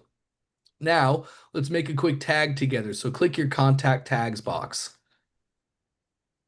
Nice. Type out the same thing that you named the email of. And actually in tags, we usually use for short form. So you typed out Wild Sparks Club webinar registration. I would probably make this WSC instead of all Wild Sparks Club. Yep, just WSC. That'll be Wild Sparks Club underscore. I don't like, so this is another great example. I don't like to put spaces in my tags. Here's why. It's a binary. It's my language whenever I'm tagging. I never put spaces. I only put underscores. So now when I'm going to look up my tags and my customers, I never have to question, well, did I use an underscore or a space or a dash? I only use underscores. If you would prefer to use spaces, you can use spaces instead of underscores. But whatever you're going to do, please be consistent on it. Does that make sense? Yeah, Lovely. So I would make this okay. WSC underscore web underscore reg. Or you can type out webinar if you would like. When tagging, I use total short form. But again, that's my binary. I'm used to it. If you would like, you can make it webinar instead. Mhm. And I would make it reg instead of course. Webinar, Ah, reg for short for register. Nice. mhm. So I would look at, hold on, don't create yet. Click the actual blue text right there. Yes. Now you can see an actual tag was made. Go ahead and now create the step. So now, here we go. Let me run you through. As soon as somebody opts into your opt-in page, whoop, they get added to my workflow and they start going through my steps. They will immediately now be tagged as Wild Sparks Club Web Reg. Wild Sparks Club webinar registration is what you'll see that as. And this is how workflows work. Then you could hit the circle again and you could add emails and text messages. And like, here's what you're going to do. Click that, go to the very bottom of your list, third-party integration. It's actually right there. Bingo, third-party integration. Have you connected Zoom to your ClickFunnels account yet? I can see that you haven't. So I can show you how to, do you have a Zoom account? Um, kind of. Kind of. That works. That Okay. technically works for now. I'm going to show you how Okay. to set up your Zoom account, but right here in the workflow, you can see your Zoom is not connected. When it's connected, you're going to click this and you'll be able to see all of your meetings and webinars. And now you just choose the right meeting you want to add people to or webinar, and boom, they're automatically added to the right thing in Zoom. Does that make sense too? Yes. Great. So, Okay. so we're not going to build out the whole thing. Prime Mover has an entire sequence. They have the whole workflow built for you. It's plug and play. I want you to go grab that and add that to this funnel. But at least now you do know how our workflows work. Okay. Cool. Go ahead and Yeah. close this down. And before I do anything else, do you have any other questions? Um, it was mainly to get this set up. And so there's the time clock. The Yeah. time clock from, and there are two time clocks in it. Yes. So there's the time clock, okay, sign up for the free webinar. And then there's the time clock for the purchase. Yes. What is best to use for those two? Great questions, Ellie. Use both timers. The first timer, sign up for the webinar. That Yeah. is set for the time that your webinar actually happens, which will probably be Thursday at 12 or 2 o'clock, somewhere around that time. So that's the first timer. At Thursday at 2 o'clock, you go live. So after Thursday at 2 o'clock, they cannot register for this week's webinar. They'd be registering for the next week's because you're doing it live. The second timer is for your offer. You do the webinar Thursday at 2 o'clock. In the webinar, you say, to buy this thing today, go to www.ellie.com. They go, they purchase. That takes them to your order form in this funnel, okay? That timer for the order form is set to Sunday at 12 midnight.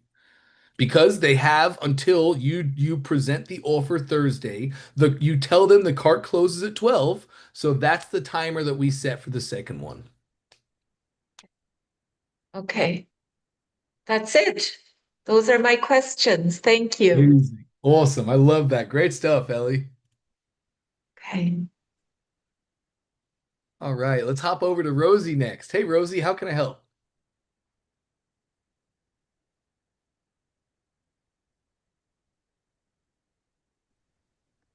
All right. There she is.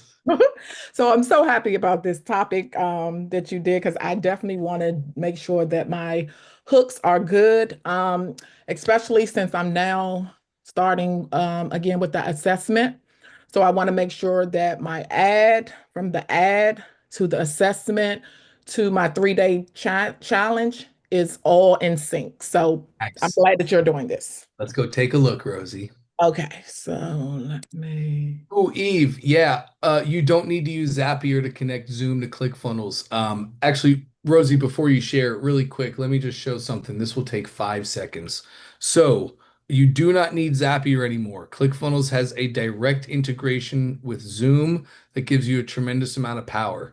So if you go to your bottom left workspace settings. There it is. If you go to your workspace settings and then you go to your integrations. You're sharing the live coaching calls. What am I sharing here? Oh, oops, sorry. Thanks for that. Okay, here we go. Losing my marbles. Okay, you guys can see this now. Yeah, So all good. from your account, if you go to your bottom left, workspace settings, then hop over to integrations. You can see all the apps that ClickFunnels has a direct integration with. No zaps required. If you type in Zoom, there we go. Just click your Zoom, and then it's a simple login to Zoom to connect the two. And then it's a direct integration. No zaps needed. It's actually really, really cool. You'll see all the webinars and meetings that you have in Zoom pulled up in your ClickFunnels workflows. You have full capabilities to do anything you need. It was a really cool question. Thanks for it. Okay, And you have Rosie. to update your Dante talk because he says you still need Zapier. So thank you for that. Yeah, he's a terrible technician. And let me just be honest with you guys. I'm not gonna take the time to train him on it. It would take me so long. So I'll be happy to be your tech, and he'll be happy to be your strategist, and I'm your strategist too. Actually, a really fun game is putting Dante against Dante I, and I love playing that game. Okay, Rosie, I'm sorry. That's Please okay. take me in. Let's do it. All righty. So you want to start with the ads first? Where do you want to go Yeah. first? What ad is working? What ad is sending people to the funnel? This one right here. Great. So do you want me, so it's, I have a video, then I have like a image. So diets can't fix when negative self-talk keeps breaking. And then Okay, this, so you're leading with weight loss then. right. Diets. What's the voice in your head? Okay. Right. So okay, so you're talking diets and you're talking self-talk, self-speak. Got you. Got you. Got you. I really like the creative you have there with the big mouth. That really draws my attention in, and it also makes me think like, man, is my mouth too big about myself? Great creative. Okay. One to stop the scroll. Yeah, that's the game of an ad. That's beautiful. So let's go take a look at your funnel now. Okay. So do you want to just go to the, okay, the funnel. Okay. Yep. All right. So View then the this page, please. Preview. preview.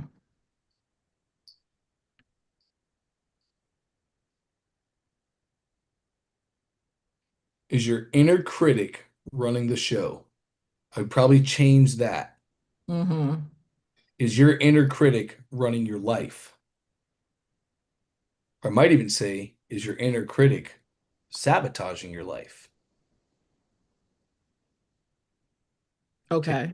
Take the free 15 question assessment. I would not put the amount of questions. 15 seems cumbersome. 15 seems like work to me as a consumer. I would not put 15. I would say take this free assessment designed for women over 40, designed specifically and only for women over 40. Highlight that dream customer. That is a thing I made for them, right? Not anybody else. This is for them so that when women over 40 hit this, they feel like it's for them. So, is your inner critic sabotaging your life? Take the free assessment designed specifically and only for women over 40 and uncover how self-talk may be sabotaging your weight loss. Great. Weight loss is finally mentioned and how to finally shift into a voice that supports your body, not shames it. I would probably split my first split test would be taking out that last sentence. So Okay. it would be take this free assessment designed specifically for women over 40 and uncover how self-talk may be sabotaging your weight loss. And I don't even know if I would lean into the self-talk there, Rosie. I would probably lean into a lot more curiosity. Um, I would probably say instead, and uncover the saboteur that's wrecking your weight loss. because now the saboteur, like you're already showing them your hand. You're showing them that self-talk is the vehicle that you're going to attack. So if they don't want to deal with their self-talk, they're gone. But to invoke curiosity is now, we'll say, and uncover the saboteur that is sabotaging your weight loss. You're not telling them what and who the saboteur is. For them to find out who the saboteur is, what is sabotaging them, they have to fill out the assessment. Now we've put the worm in their mind. Curiosity will kill the cat. And they're like, I gotta figure out who the saboteur in my life is. And they go fill out the survey. As it is right now, they see everything. Oh, self-talk is Rosie's angle. I don't feel like I have a self-talk issue. I won't even fill out the assessment. I'm gone. Does all that make sense? No, it does. So should we have that in the ad as well? Like it's still like a little mystery? Little more curiosity. Yeah. Yes, you're so good, Rosie. Yes, Okay. we would. Okay. So I would change that so they can come, here and don't know. But so what about the title then? Would it still be the same? Is your inner critic running I mean, well, you told me to change it, so I'll listen to back, but is that still okay, or should we tweak that I to would I would split test that too. Um, I would split test that too. I would split test that too. And I'm thinking a lot for this. I'm trying to think of I'm trying to think of what would be like the best bet here. But if your ad is going to be talking about weight loss, I would probably make a headline that says something like learn the number one trick. Discover. Sorry, we never say in our copy learn. Learn again tells me psychologically, tells my brain, learn. Well, to learn, I need to hunker down, I need to work, I need to read, I need to study. That's all work, that's all effort. And we don't want effort.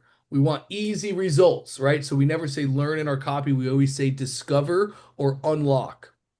So I would probably say unlock the number one secret that took me from X weight to Y weight. Or I would say unlock the one mental shift that has helped thousands of women over 40 um, achieve their drop 15 pounds, right? Like that. I think that's what I want to see as our headline. It's a little still curiosity based, right? I'm not telling them anything about the vehicle or self-talk. I'm just saying, hey, there's one secret that's holding you back. Another headline that we might work is it's not your fault! Exclamation, exclamation, exclamation. The medical industry wants to keep you unhealthy so you can pad their pockets. Discover the secrets. Women over 40. I think you're targeting black women as well. Is that correct? yes. So I want that dream customer in my headline. Discover the secrets black women across the country are learning today to drop pounds and achieve their inner self or their best self. Okay.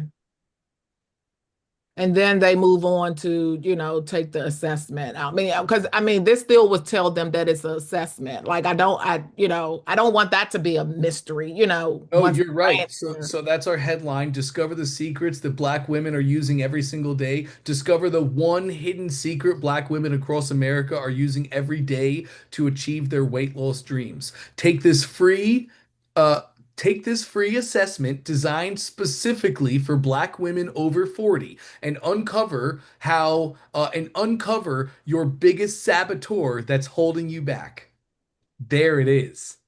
There's a ridiculous curiosity built into that. That's going to eat at their brain. Even if they don't fill it out right away, they'll be thinking about that page later that night. They're going to fill out that survey at some point. Does that all make sense? No, it does. But okay, I understand the mystery to get them there, but then I don't want them to not finish it because it's so mysterious that when I start asking, the questions about are they comfortable with their body and different things like that, it throws them and they don't finish it because Not it's how the so game is mysterious. played. Not how the game is played. You make Okay. a great survey that you know what your customer questions are, and you're asking the questions to them that they didn't even know to ask themselves. So your survey and the questions you ask actually builds up your authority in their minds. Also, surveys are full of micro commitments. So you have a 15 question survey. Every time somebody says yes to you and answers a question, that is actually them saying yes to you. So by the time they end this page, they've already said yes to you 15 times. They hit the next page, offering them access to your challenge. What's one more yes? They're already so pot committed. They've already micro committed to you so many times that you get better conversions. Don't worry about that. That is. Have you gotten anybody to fill out this survey yet? Yeah, so 6 people. And so Out of before, how many? How many people hit the page? so let me go in here. So Yeah, were you running traffic right to this, or did all your yeah, traffic go to the funnel? no, I was right to this at first before because we just did the funnel the other day. Great. So Let's go look at your stats for that page then. 968 visits. 968 visits and 6 people filled it out. There's going to be a 0.0000 before the first number. So the conversions were unbelievably low. Please just try my way. It'll work.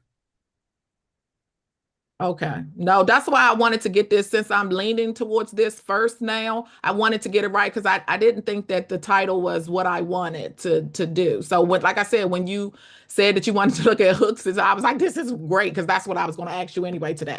So okay. So I will listen back. Okay. And then so this is the results page, right? So this is the only room that I have to like ask them other than the follow-up email. So after they get their score, Yep. then I put like, but wait, because I'm trying to catch them. So, they can, click here to then go to how I speak to myself, a chance Okay. to go to my click funnels, right? To do the Okay. next thing. Great. That's perfect, Rosie. That's perfect. It's absolutely perfect. You could build all this, the but wait, you could build that in ClickFunnels, but don't even worry about it. This is fantastic. I think what I'm really seeing you should do is probably remove some of those questions. When it comes to surveys, questionnaires, we're adding friction and removing friction until we find the perfect blend of I'm getting the right leads coming in here, right? So right now you had 900 people look at the page, only 6 viewed the survey. I didn't look at how many people started filling out the survey compared to how many people finished it. Can you find those at that stat really quick, do you think? Yeah, I can. Only one person didn't finish it. Okay, great. So as you can Amazing. see, So that tells me the number one thing that we have to fix is our page. It's our hook. It's our above the fold. Because 900 people saw that, 7 people started filling out the survey, 6 of them went to the end. So your survey completion rate is close to like 70 or 80%. I'm a terrible mathematician.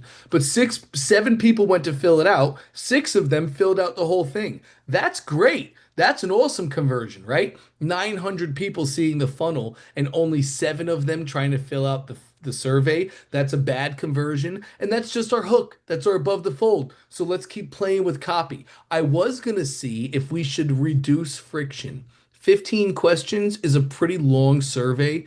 Typically, we're trying to hit 5 to 9 questions. And, okay. and then if we see 5 to 9 questions and we see there's too much friction, if I see like 100 people went to fill out the survey, but only 30 of them actually finished it, okay, well that's too much friction on my survey. I need to remove some questions or I need to remove the friction so more people complete my survey. Does that all make sense? No, it definitely does. It definitely does. Nice. Love that then. Great. So it's like I talked to you yesterday. Everything I'm seeing is actually really heartening. I see far worse results from businesses that end up making $1 million. There's life, there's proof. People are interested in this. The number one thing I want to see you do is identify the dream customer and call them out in your above the fold. You're not just looking to work with women over 40. You're looking to work with Black women over 40. Put that in the headline. So when a black woman over 40 hits the page, you're speaking to them, their person, as we get to have more conversations with them and hear their real roadblocks, real reasons why they're doing this, the real reasons why they're trying to change their life. That is what we're going to inject in our marketing. And then Okay.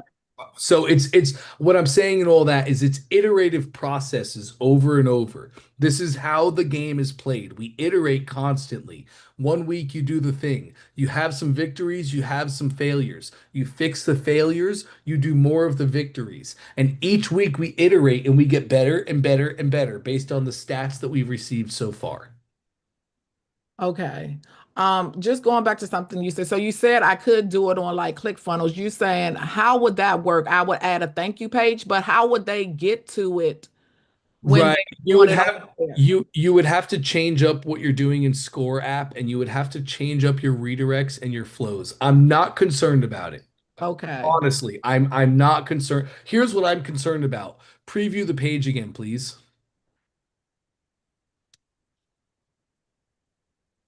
Look at all the real estate up there. So what I'm concerned about is I just would want to tweak your Score page that you made in Score and have this headline be higher, right? Mhm. There's so much blank space that we're leaving here at the top. But to be honest, at the end of the day, I'm not super concerned about it, Rosie. You also have blank space at the bottom here and proper design. Yes, we would want to take, this is our oceanfront property. This is my above the fold. So proper design would dictate I should fill this space and I should also fill this space and I should have marketing there for my customers. But here's the deal, Rosie. You have a clean view here. You have no idea how many $1 million funnels I see that look exactly like this. They're not perfect on their design. Who cares about design? If you have the right words that are speaking to your dream customer, that's what converts. So I say all that to say, I'm perfectly fine with everything that I see here. If you only focused for the next week on your copy, running split tests, trying different hooks, trying different headlines and subheadlines, I would be thrilled with that. Okay. The only thing you can't do split tests over here. You So it's, can, but you I'll can, just change it like every so often, you mean? no, you can, well, yes, so you could just change it inside of Score app. You could also clone the survey inside of Score app. And then you could make a secondary version, which is the same thing, but they have different hooks on them. And then you could embed the new survey on your other ClickFunnels page, and you could make a split test right inside of ClickFunnels. Does that make any sense to you right there? No, it does when you said the thing. Yeah. Amazing. Mystery up here, but then down here, go into like still it's hook story, go into the story, and then even for this survey, right? I mean, Where's assess. the survey? Where's the survey? They have to click here first, and then I have to get their information. Oh, we need to change that, Rosie. Click off to the side. Oh Lord, how do I not get out of here? Wait, do I get? Just reload the browser. It's there you go. Great. So here is your first button, the first call to action. Look how far down the page it is. I would probably tell you to take a lot of the marketing that you have in your Score app, go up for me, please. We want, when it comes to surveys, you want quick wins for people. You don't want it to be cumbersome. I would, I should have looked at this. I was just expecting, I was assuming, but you know what happens when we assume. So right below your video, as soon as people scroll down, I want the survey right there. As you scroll down right now, let's take a look at what we see for. Remember, it's just like the example I was just sharing about Deborah, how she had the action was in her above the fold. Their opt-in was in the above the fold. It was right there. The button for them to do the thing was right in the above the fold. And that's what we want for our emotional people. Your people want quick answers. So as they start scrolling down, we get to more copy. Now, for too long, you've listened to the voice inside your head, right? We don't need any of this. You can put all that below the survey if you wanted to, but I would just have my survey be right there. You could put subtext below the video here that says fill out the quick survey below to get your custom answers or your custom roadmap, right? I would just prompt them, even if I just put text right here, fill out the survey below. Done. And I would have the survey right here. No copy, none of that. That could all be down below and supporting. But you introduce the problem in the hook. You show them you can start losing weight today. Take the assessment to find out. And the assessment is right there. Does that make sense? When you say the assessment, meaning putting the button there for them to click into it and get it. Yes, exactly. If we can remove this copy and remove the button and just have the assessment show right there, do that. Okay. Yes.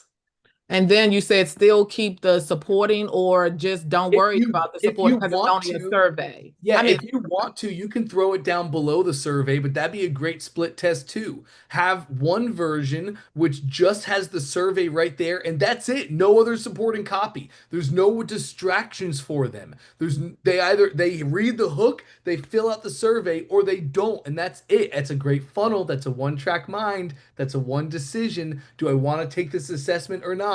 That's it. And then you can try another split test version where you do have the copy down below the survey itself. And we'll see what gets the most submissions. okay. I do like that. Okay. Yes.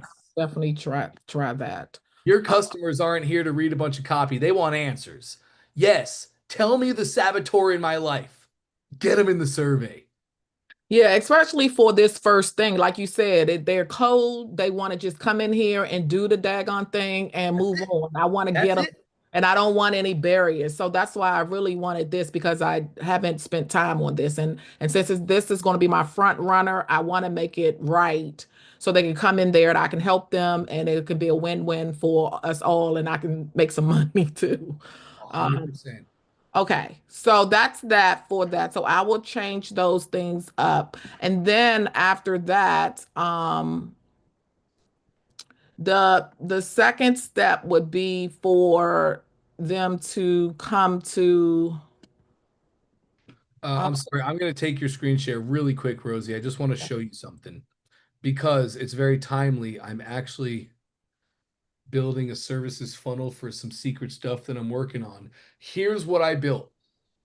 This is it. This is my survey funnel. Done. This is my survey itself that people can fill out. That's it. I run ads to this. I call out the dream customer. Attention, Black women over 40. Why Black women over 40 are ditching diets and starting positive self-speak, right? It's it. It's just a simple headline. You have a 5-day challenge. In just 5 days, discover the proven framework that's helping Black women all across America lose weight, speak to themselves better, be confident into the skin they're in, without diets changing their life or any aspects of what you do day to day. Not even a video, just an image that would be me speaking on stage or in some sort of authoritative position. Take the time frame. So for you, I would remove time frame because your survey is long. But if the time frame is short, take the 60-second survey. That's the vehicle that I'm using. Take the 60-second survey below to see the fastest way to be comfortable in the skin you're in. Lose your first 10 pounds. Whatever the desired outcome that your customers have. That's it. Goes to the survey.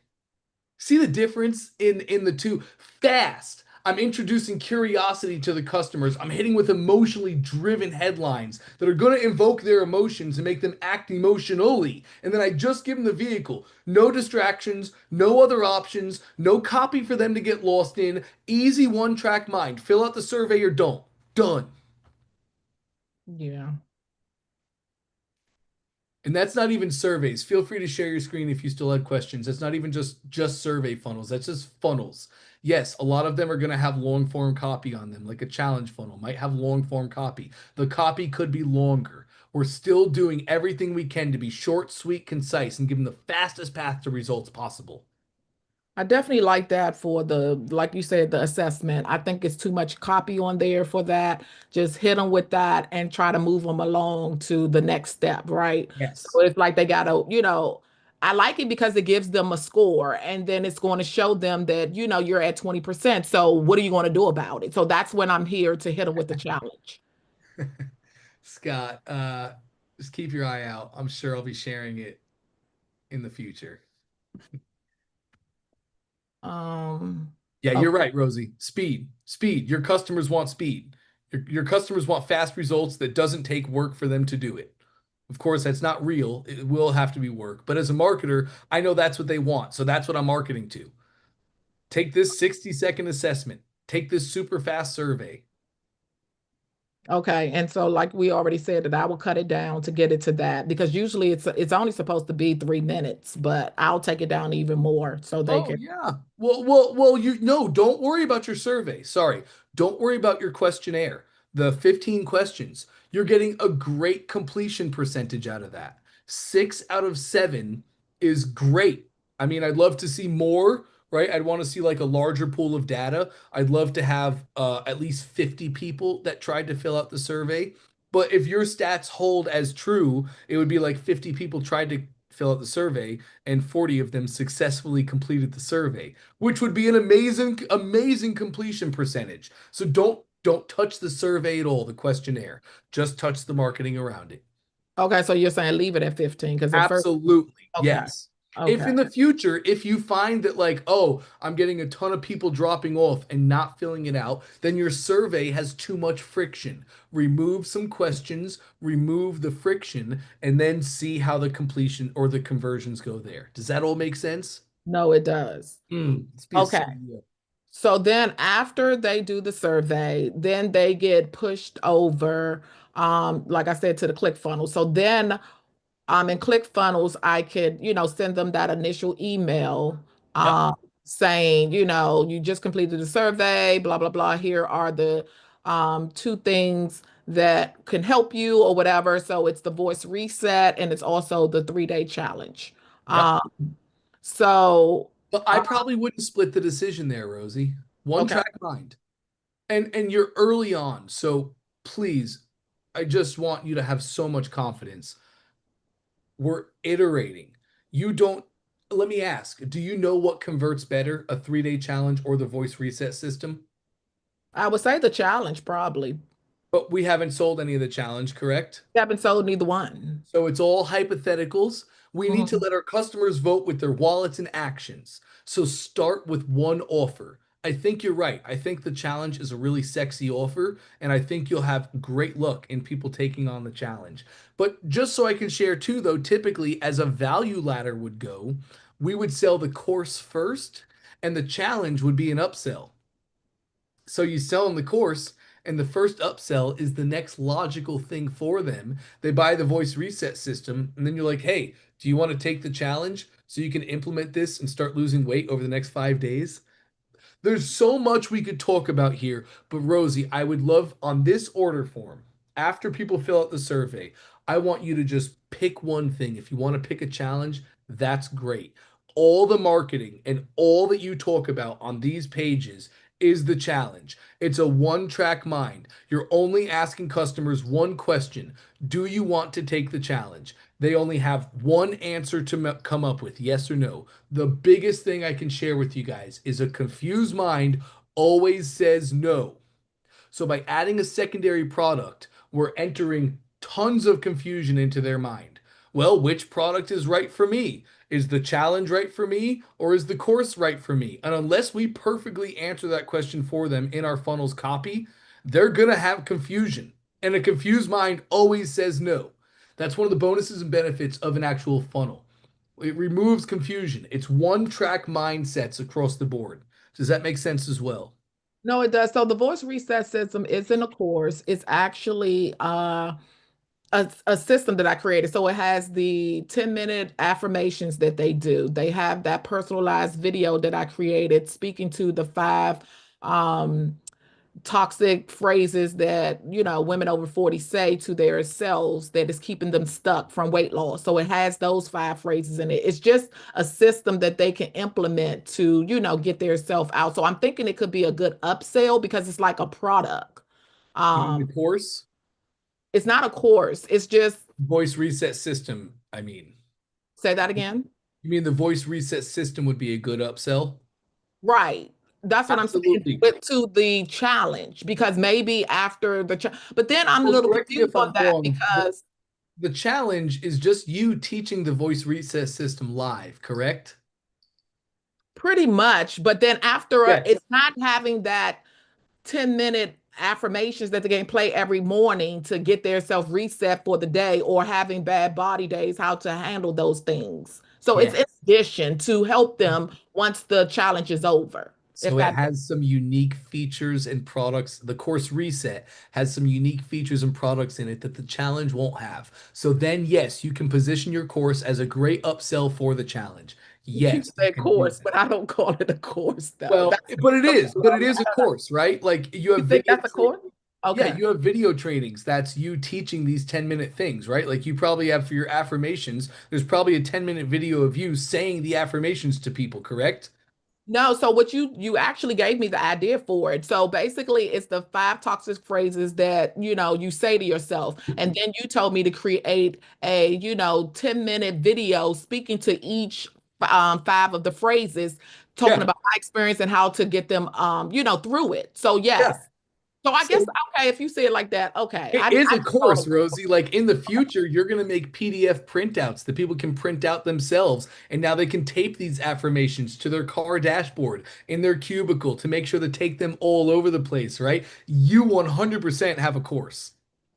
okay, I didn't see it like that until you just said it. I just thought it was a grouping of products that made the voice reset system. But I see what you're saying now with the video training plus the 10-minute affirmation, that and the other things. It could be a course embedded in there. So Absolutely is. And what just so you know too, Rosie, what many people do, what we've done for the past 10 years is we make a course like that and then we would make a free community.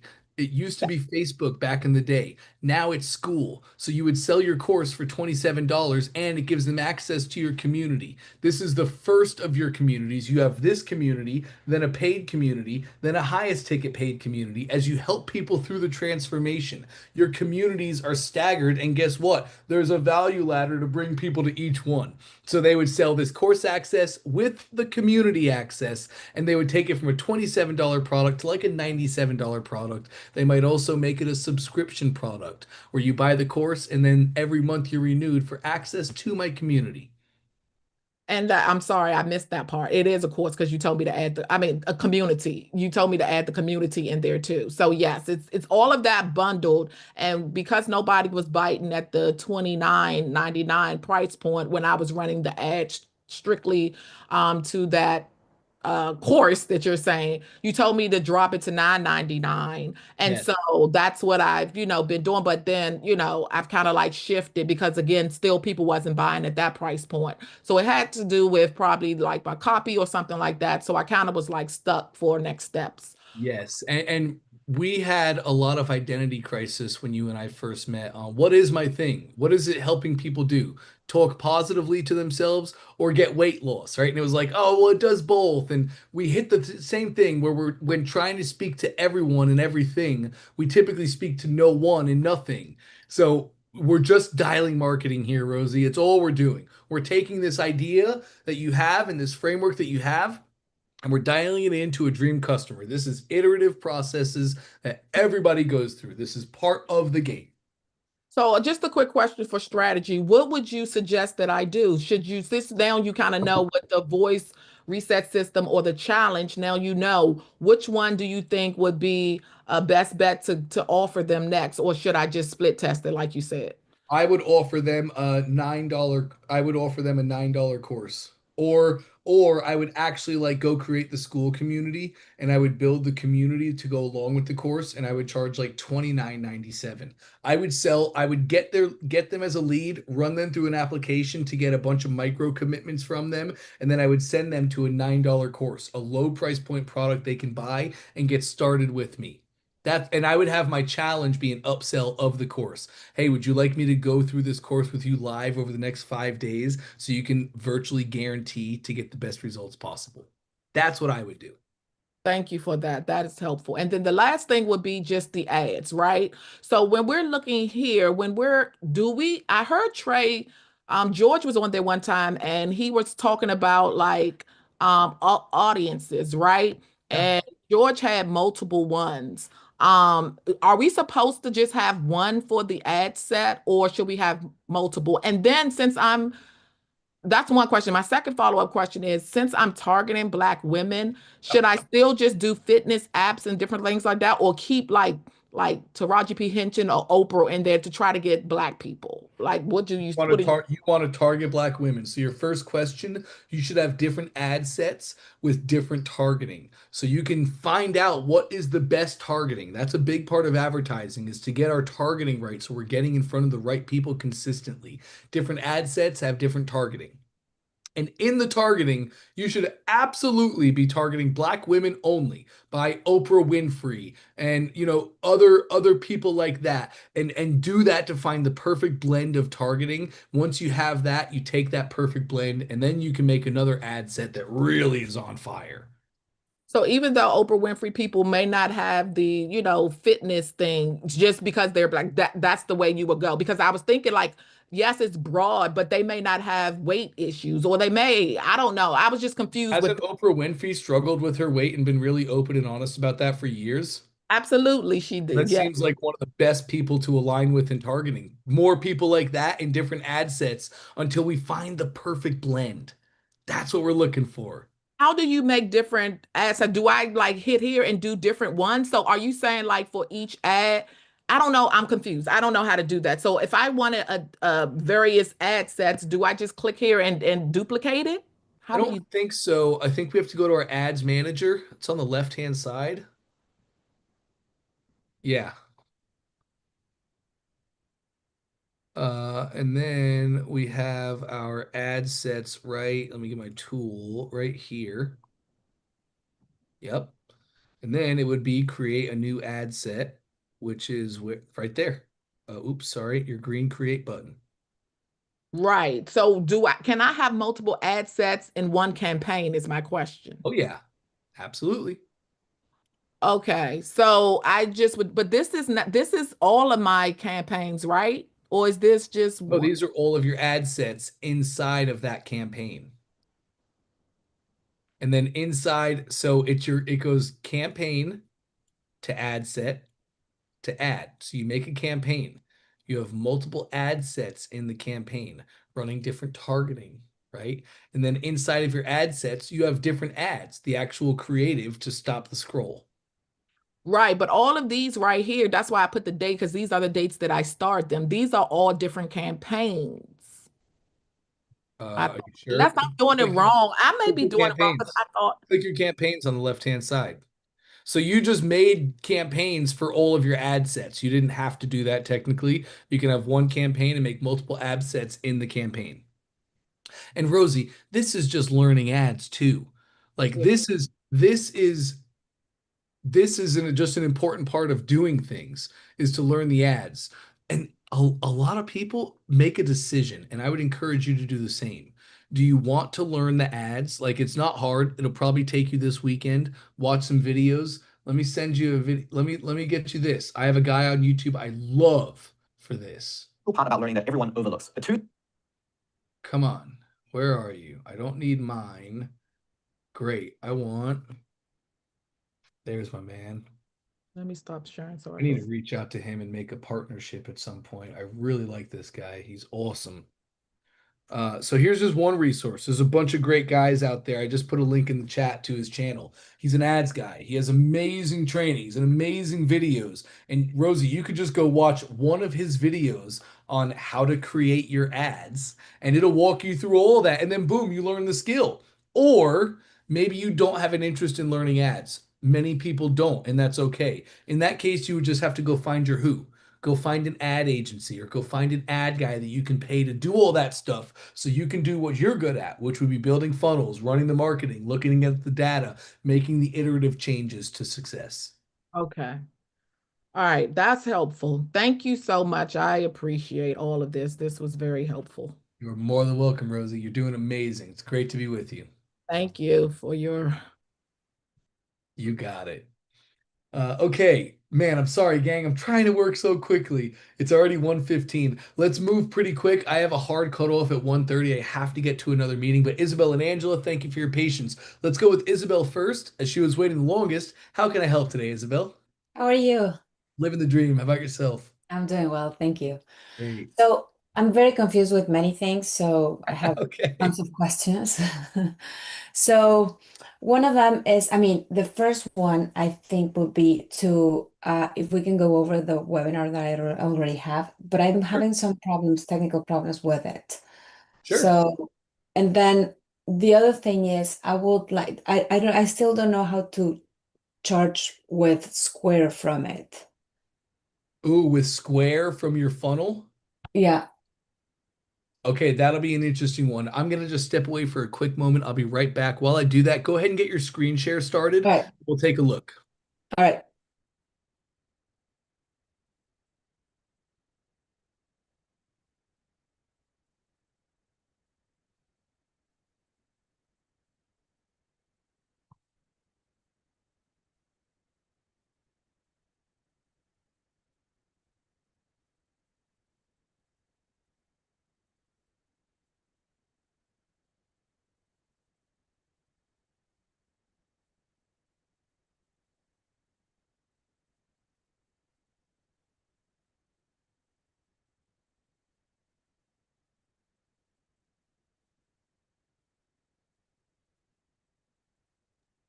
Okay, I got you, Isabel.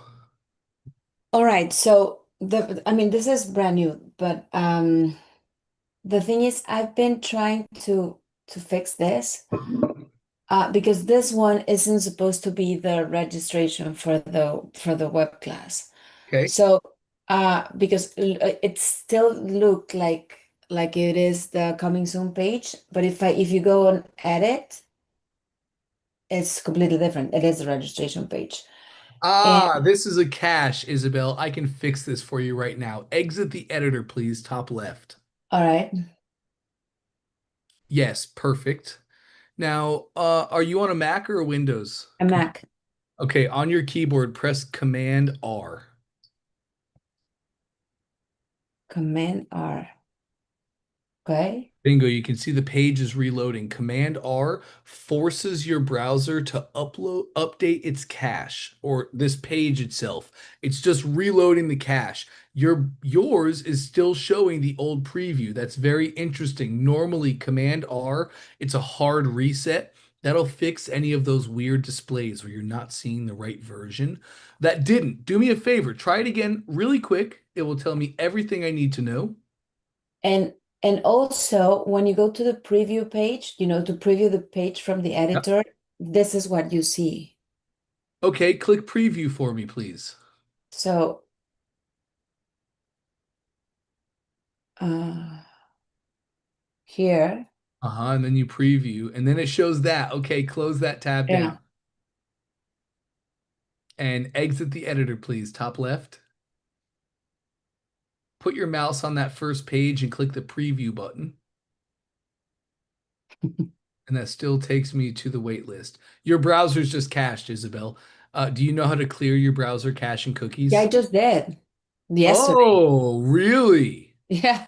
Oh, this is interesting. I'll have to get you with our support team. They might have to reset something. Let me try something I really. already reached out to them and And they what'd they already say? helped, and this is what happened. Okay, let me try something. Close this tab down. Back to your account. Three dots on your first page. The three, Three yes, dots, right? beautiful. And then settings at the bottom of that list. Great. Go to your page path, which is the URL, the second box. Here. And I want you to put a -1 at the end. Update the page. Submit, please, at the bottom. Right. Reload the browser.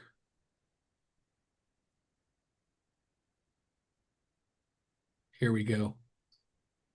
Give it a second. Whoa, that's not right, is it? No. What did support tell you? Well, they have tried a couple of times, and they kind of uh tell me to exactly what you just told me, to play around with the path. And Yeah. I have changed it several times and then it still doesn't work. Oh, this feels like a browser cache. At the top, you have your funnel URL right here. Can you click that for me? Not that. That'll preview it. Just go Oh, back one tab. That's okay. Just click the yes. URL, copy it. Can you come put it in the Zoom chat now? I want to go view this myself. So Oh, if you just click it, it'll copy. Just click I like a click it. normal, yep, just a normal bingo, Okay. copy. Yeah, Got it. sure. Throw that in the Zoom chat. Let me go take a look. I don't know where the This Zoom all chat feels is. like Hold on. browser caching to me. Are you in Chrome right now? I am in Chrome. Yeah, give me 1 second because I have three monitors, so Sure. finding So that's finding here's what I'm gonna do. I'm just gonna finding stop my the share. chat. Thank you. Nice. Finding the chat is not easy. There. Okay. And I should not see the coming soon. I see coming soon. Let me try this in an incognito window really quick. And I see coming soon in incognito. I'm going to have you get back with support, Isabel. Please tell them you just worked live with Dante Torelli on this, and we're still encountering an error. They're going All to right. have to do a little work, but it is 100% cached. They can fix it. You will be fine. All right. And the other thing that I wanted, I mean, if you can go with me through the actual content of it, that would be great because Sure. I'm still not, so clear about it. Sure. We can do that. Share your screen again. I am not sharing it. Thank you, Scott. Appreciate All that. right. Okay, great. So is it clear to you though, who it is for? For business owners? Yeah, well, so here's the thing. What I do is that I advise tax strategies for in real estate for anybody, So basically, if you invest in real estate, yeah, you can potentially not pay taxes from your W-2, I mean from your any kind of income. So I do that for investors already, but this is kind of like for yeah, for everybody who's interested Okay. in That taking advantage of that. it was not clear to me. Yeah, that's what I thought. So here's what I'm thinking. At your very top, free web class.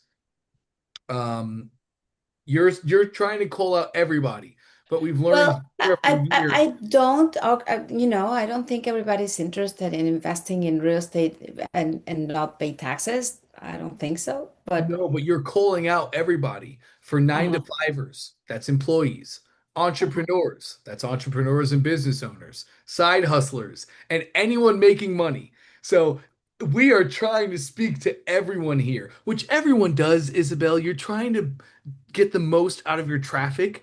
Everybody in the world does this. We try to speak to everyone, but in trying to speak to everyone, we typically speak to absolutely no one. So I would probably call out one person and I would say free web class for employees who want to be as financially tactical as a CEO. That kind of calls out employees and CEOs in the same breath. But now we're at least speaking to one person. And then okay. our headline, like your headline, is just how to multiply your income.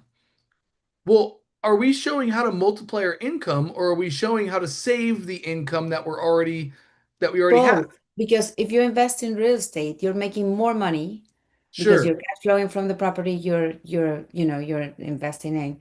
And with that, you're not paying taxes. sure, sure. Okay, sure. Um, okay, sure. I do hear you on that. But the headline is not gonna it's not gonna make me understand that, and it's not gonna make me even question any of that, right? It's just how to multiply your income. Yeah. So I would probably say something more along the lines of how to um uh uh how to keep your current income out of Uncle Sam's pocket. Right? Like something like how to let me get Dante I first off. because my brain normally doesn't blank on this, but I'm just not seeing the hook perfectly yet. So in the chat, I'm putting a link to my robot, Dante I. He's an amazing copywriter. He will get you over this hurdle, no problem. But how to multiply your income is not descriptive enough. It doesn't I introduce agree. pain points. It doesn't introduce any curiosity. So maybe like who are we targeting? Maybe it's instead of how to multiply your income, maybe it'll be how thousands of $150,000 a year employees or less are protecting their money. Or no, how thousands of $150,000 employees and less are adding 30%, are retaining 30% more of their income. Right. Well, that's a little curiosity based now, right? And that's saying a lot. It's like, okay, well, I don't need a new job. I don't need to do anything different. I'm just retaining more of what I'm already making. So, not how do I do a new thing, just how do I do the thing I'm currently doing and I'm doing it better. Does that make sense at all? Yeah, but I'm not talking about real estate there. That's the other thing that I've not, What are you know. you talking about? Because I keep hearing real estate investing. So like what's the thing? So basically, I teach strategies on how to buy real estate investment properties and play with many of the strategies there, many of the tax code rules in Right. order to not pay. I mean, to yes, multiply your income because you're going to be making more money, and basically they don't pay taxes. I Right. mean, it's You illegal. teach people how to take I'm not trying to make anything illegal here. It's just playing the rules that are written in the tax code, and people don't pay taxes, or right. they reduce their tax bill in like thousands. Yes, so you're showing people how to take the 30 to 50% that they would typically pay to the government, put those into Exactly. real estate assets so they don't actually have to pay the government. Take your tax money and turn it into an asset. Yep. Maybe there's the headline right there. How to take your current taxes, how to take your current tax money and turn it into appreciating assets. That makes more sense than just how to multiply your income, I right? agree. I agree. I agree. I like One, that. one of my favorite quotes about marketing, Isabel, is don't be cute, be clear. Take your tax money. Yep, take your existing tax money and turn it into appreciating assets. Take your current tax payments and turn it into generational wealth. You don't tell them that it's through real estate investing. You don't tell them the vehicle. You're just explaining the opportunity, the outcome that they can achieve. Okay. Yeah, I like that. And then you're without paying taxes legally by following the 3-step basic process that turns anyone into a tax hacker. That's All great. right. Yeah. That's great too. Okay. Just let's get our bold headline on there. This one Yep. Above. above this Yeah, one. let's get that. Let's get that as a bold headline that's going to invoke emotions, invoke curiosity, get them to need to register for this webinar because I need to learn how to take the existing monies that I pay every single year and turn it into generational wealth for my family. Okay. Yeah. Perfect. Awesome. Perfect. I'll move all that. Love that. And oh my gosh, Isabel, I'm sorry, I have 3 minutes. In the interest of time, let's just leave it there. Let's tweak our headline. Let's tweak our above the fold. Are you running Microsoft Clarity on your funnel? no. Oh, give me 2 seconds. Just 2 seconds.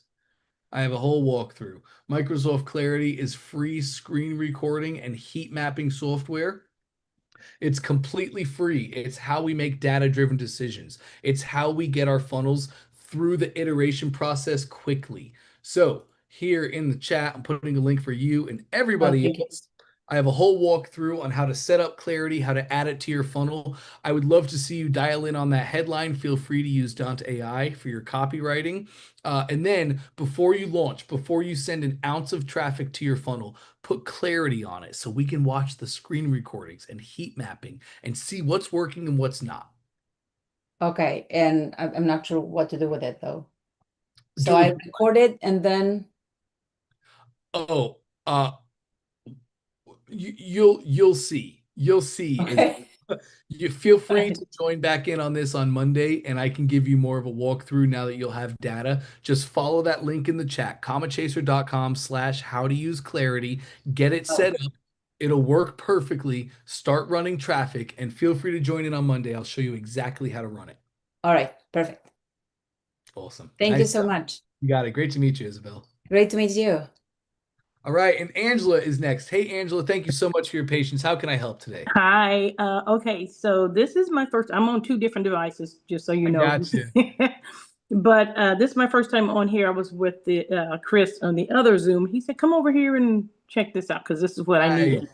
So I wanted to share. Okay, so I was supposed to do my webinar yesterday. Okay. Yes, and I found out that I was thinking, why is nobody responding? I did better when I did my one-on-one, advertising myself, getting leads. And so someone finally said, okay, I was trying to register, but it's not going anywhere, and I didn't receive an email. So all of that whole time, yes, since Okay, share your Monday. screen. We can fix Okay. that. Share your screen. All right. And then I just wanted you to take a peek at my webinar because it's the first funnel I've ever created. Oh, wait, I'm not sharing yet, am I? Not quite. There we go. It's coming through now. Excuse me. Okay, so first off, click that button top right. Begin again today. Great. Opens a pop-up. Close that down for a moment, please. Scroll me down. Okay, keep going. Okay, apply now. Click that button. Opens the pop-up. Put the email address in, please. Any email address. I could care less what it is. Proceed.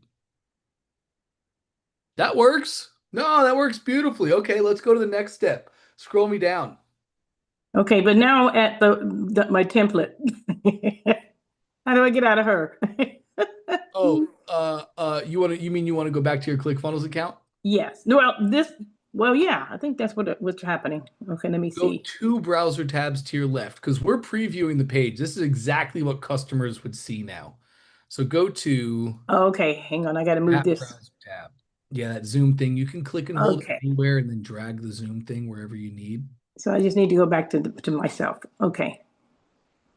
Lonnie, these calls happen actually every day, Monday to Friday from 11 to 12 a.m. Eastern Standard Time. Tuesdays, Trey Day. Trey Llewellyn comes on at 12 p.m. and he does all things ecom. Friday is Russell Day. Russell comes on at 12 normally and does all things expert. But I do these calls every single day, Monday through Friday, 11 to 12 a.m. EST. Okay. Yeah, take me back. I think that browser tab is where we need to go. One more left. Oh, Yes. Okay, great. Now we're back in your account, and it looks Mhm. like that's the funnel, I believe. Correct. Yeah, this is what I just opened up again. Yes. So, somebody tried to opt in, but weren't able to opt in. That's really interesting. Take me one browser tab left. Well, okay, so I think I might have fixed it since then. Okay. Because I just watched a million videos and that AI thing that seems real. Yeah, so I think I might have fixed it because initially I had a countdown. But does the countdown disappear once the time ends? Yes, once the time ends, as soon Okay. as somebody hits the page, the countdown timer action will fire because it's expired. So Okay, so that's I probably think I why. fixed it because I tested it and I got a couple of my own responses come in, and we can look at it now, I guess, because I just sent one to myself to opt in. But what I really wanted you to look at is, does this look right the way I have, and the hooks and all the things that you were talking about with everybody else? I'm like, oh my God, did I even set this up so that it draws people in?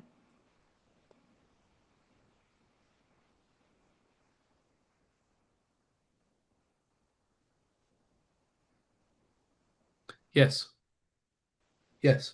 We could tweak around some design. We could tweak around copy blocks. Like right now, you have headline, headline, headline, subheadline, a lot of text.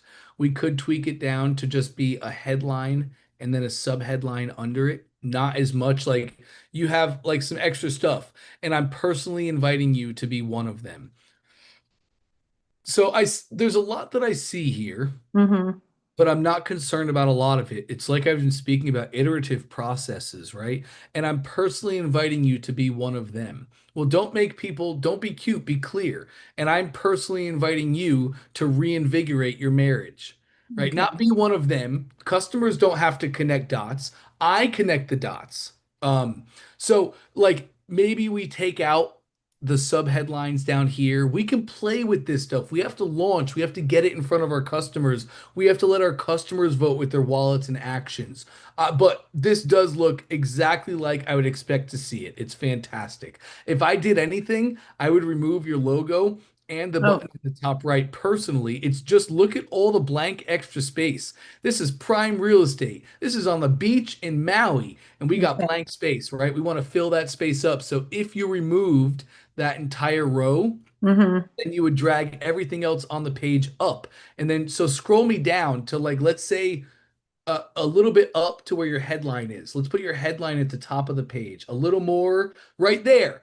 Sorry, down just a bit. I want that to be at the top of your page. There. Okay, got it. Oh, and now the video pulls into the above the fold, and they can see this banner saying, make sure the sound is on, right? So I like what I see here. This is a fantastic start. Let's start with this. Let's go with this. Feel free to take a screenshot of what you're looking at on the page right now, and you Mm-hmm. can upload screenshots to Dante I as well and Oh, say, I hey, have notes. I'm running a webinar funnel. How would Russell Brunson write this copy? You know, Mhm. be my personal copywriter who is Russell Brunson, and he'll spit you out a bunch of copy. And are you running a split test right now? No, I don't even, when you were mentioning all this, I have all these notes like, oh my God, what, I don't even know what that is just yet. Okay. So I'll show you how to run a split test. But what you've done here is great. I think I would start with a split test where we change up our headlines a little bit. Do what you did. Everybody should always at least try what they built because you'd Mhm. be shocked at how many times it actually does work. Surprisingly, we might not even have confidence in it, but it works, right? So Mhm, mhm. try this. Let me show you how to run a split test. Go one more Okay, browser tab left, please. okay. Oh, this one? Yep, that'll take us Mhm. back to our account. Take me into the funnel. Click the name of your funnel. I believe it's that top one. If you click that picture, you'll see a new tab opened at the top. And if you click the picture, it shows you a preview. But I want to get into the funnel. So let's go one browser tab left again, back there.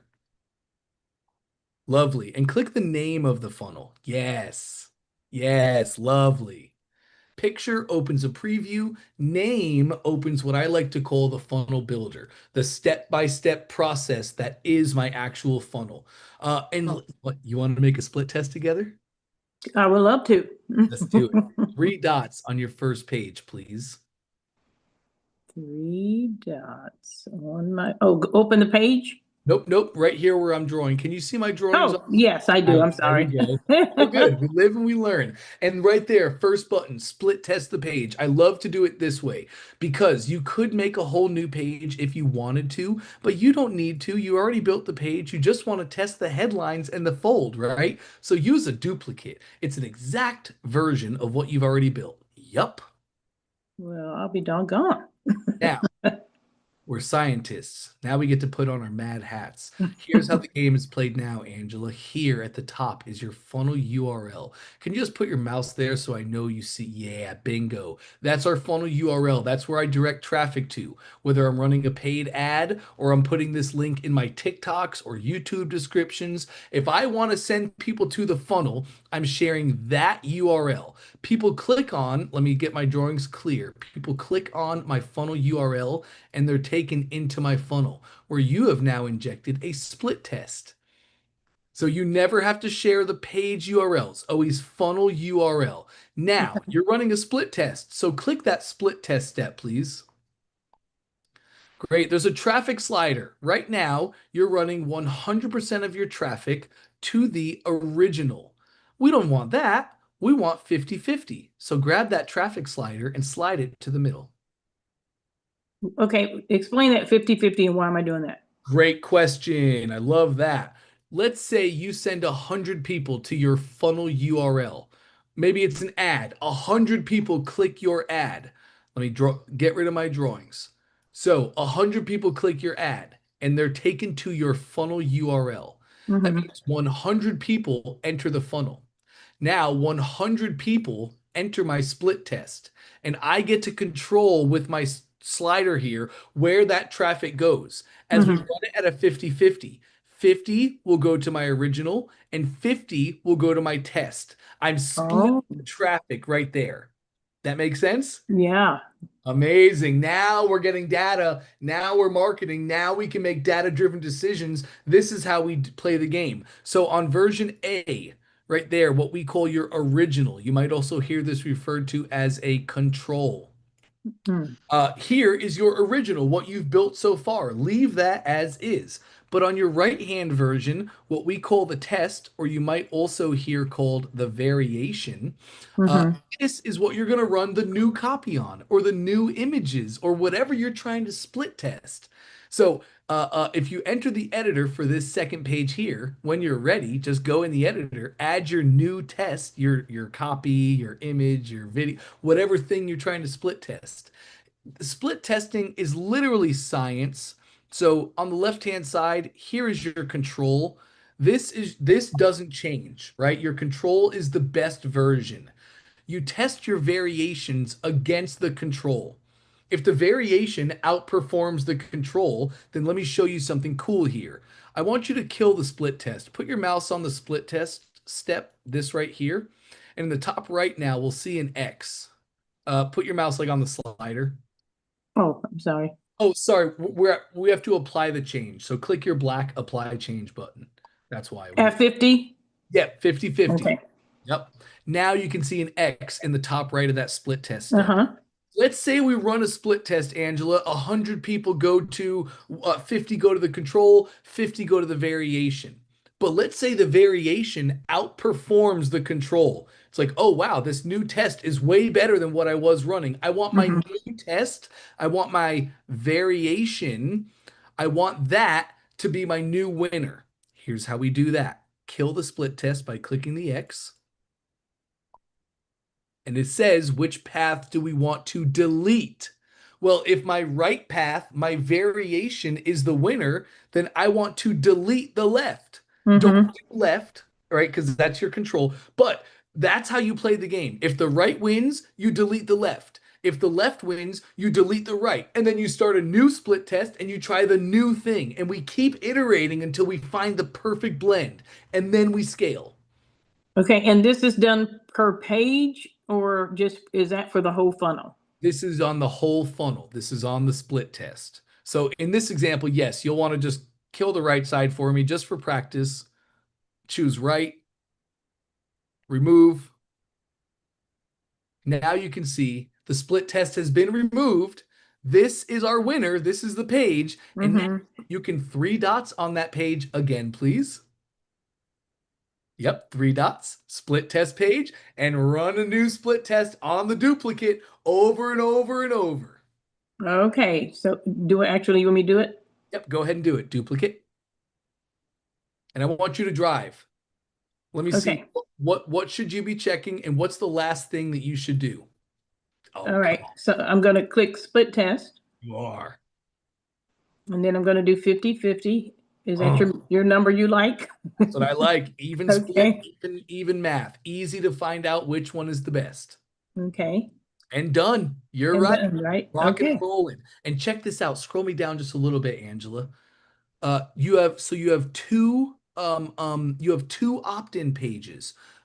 But both opt-in pages, the split test track ends. You could add more pages and you could like really split an entire customer journey. I can have multiple thank you pages and I can make 2 tracks, or I leave it as is, regardless of which page they come in on, the control or the thank you. It all leads, or the variation, it all leads to your one thank you page. So you don't even have to do anything with the thank you. I would leave it like this, especially when we're just testing out our hooks and trying to get the right marketing.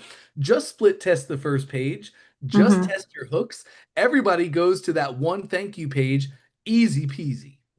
Okay, so what I'm looking at here is the template again. Is that what actually people are seeing when they opt in? You mean right here? Yes, that's correct. So that probably was my issue. Because what should they be going to? so this is just the template. That's not me. That's whatever her name is. I forget. But Yeah, it's a template that you guys share with me because I did one of Russell's webinars for coaching, correct. and this was a free template he offered us.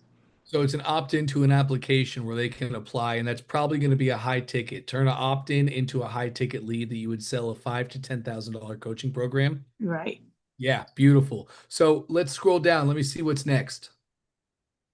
And there's our thank you. So that's after they fill out the application, and you can see it starts application submitted. What's next? A success story. Cool. That's just, hey, look at my previous student. Yeah. So Okay, what do you want to happen after opt-in then? Just a simple thank you page thanking them for opting in? Well, I've been mimicking this whole program. I mean, because it was a great funnel. So I've just been really just redoing what was sent here. Cool. Yes, then you'll Keep want to doing fill that. out. Yes, keep doing that. And Fill this, out. okay, if I keep doing that, then it's going to give me the application, all the pieces that I would need to get a client completely in the program. 100%. Okay. Yep. That's what I want to know. Okay, this is great. I didn't realize this is what they were seeing, that if they were scrolling, no wonder why I didn't get my clients to come. Oh my God. So yeah, so I'm going to try again for next week to do my webinar and redo this. Okay, my last question is, you mentioned the ads from all the other people. I should be doing ads then. In 2025, a beautiful way is paid ads and organic, a blend. Your Okay. organic really lifts your brand and allows you to have organic traffic that's always coming in from the things you're doing. And we still do want to nail paid ads too.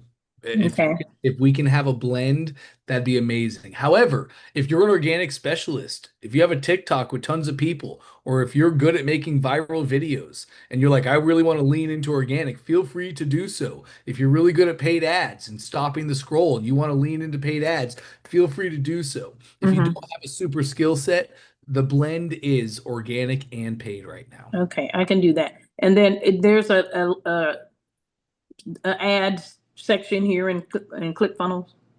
To create ads? Correct. No, there is not. That's a great question. You create your ads. Stay right here on your screen. Don't move a thing. Okay. You create your ads wherever you advertise. Facebook, Instagram, YouTube, TikTok, Yellow Pages, Yahoo.com, AOL.com. I could care less where you advertise. As a marketer, you advertise where your customers are. So you go wherever they are and you make that ad in whatever service that is. Wherever you make the ad, it's always going to say, what's the action URL? When someone clicks on this ad, where should we take them? And that is right there, your main funnel URL. Same thing. Let's say you want to make a TikTok and pin a comment that gives them access to this so they can take action. That is right here, your main funnel URL, always. And then if you're running split tests or doing anything else, that's how it all just works perfectly. Your ads never have to change. As you're changing up the build in the funnel, you never have to change URLs for your ads. That lives on forever. Okay. Well, this is helpful. Thank you. Awesome. And I can come here every day. You said 11 to 12, you're on every day? I am. Yes, I am. I did not see that on our calendar, but okay. No, you guys are prime mover and I'm ClickFunnels. This is the one funnel away challenge for ClickFunnels. Okay. I will be live with you guys every single Friday without fail. Use the same link you used today and Thank you. you are welcome to join in. Okay. You're going to see me. That sounds good, Angela. I'm looking forward to Thank it. you so much. Thanks for staying on a little longer than what you needed to be. It's okay. You're more than welcome. This is fantastic. All right, gang. So good. So good. Love my job. Love getting to do cool things with all of you here every single day. That was a great session. I mean, the amount of knowledge that we went over, the amount of foundational and fundamental marketing principles that we were able to cover today was unfathomable. I really had a blast. That was like one of my most fun sessions I've had in a very near while. So thanks for that. Thanks for your questions. Thanks for your honesty. And thanks for letting me use you as an example. It's fantastic. Here at OFA, I know we have a lot of you who are new, but here at OFA, a rising tide raises all ships. And your questions help others who are at the current questions you have or will be coming there. So this is how we move quickly. It's a great way to stand on shoulders of titans instead of having to walk amongst them. So thank you guys for being here and your honesty. It was fantastic. I'll let you go. Please make sure to take some time this weekend and do something to pour back into yourself. Um, if you have enjoyed this, first off, just wait till next week. I'm going to have a link to share. If you've enjoyed this and want to say thank you, the greatest, I don't want your money. I don't want any of that. The greatest thing you could ever do for me is just leave a review to ClickFunnels. I'll have a special link that'll make it super easy for you next week. If you've not already left a review, I'd love for you to do that next week. It's the greatest way to say thank you to me by far. Just helps me reach more people, share this with more people, so ClickFunnels can achieve its goal of changing the world through entrepreneurialism and sales funnels. However, if you're new here and you haven't heard this before, business is just a reflection of self. It is the truest, largest, and clearest mirror you will ever look yourself through, ever. And once we know that business is a reflection of self, our person becomes unbelievably important. So please, over this weekend, even if it's just 10 minutes, take some time and do something that pours back into your person, that fills your cup back up. Because we're going to be here next Monday, ready to rock and roll. Same link, same time as always. And I want to make sure you get the most out of that week. And as a business owner, maybe you've tried this in your past, but if you keep running on an empty cup, it will run out. That is not sustainable. And when your cup gets empty, your business will struggle and suffer. So how we do that is by making sure to take some time to pour back into ourselves. Let's do it this weekend. I don't care what your thing is. Maybe you like to go fishing. Maybe you like to go camping. Maybe you like to go walk through museums and learn about history. Or maybe you like to buy old beat up cars and enter demolition derbies. I don't know what your thing is that fills you up. I don't care what your thing is that fills you up. That's a you thing. Do whatever it is that fills your cup. And we'll be back at it Monday, ready to do the thing. Hope you guys have an amazing weekend. Thank you all for the kind words. You're just incredible. I love the job I get to do every single day, and I love getting to do it with you guys. It's been a pleasure today. I'll look forward to seeing you soon. Have an amazing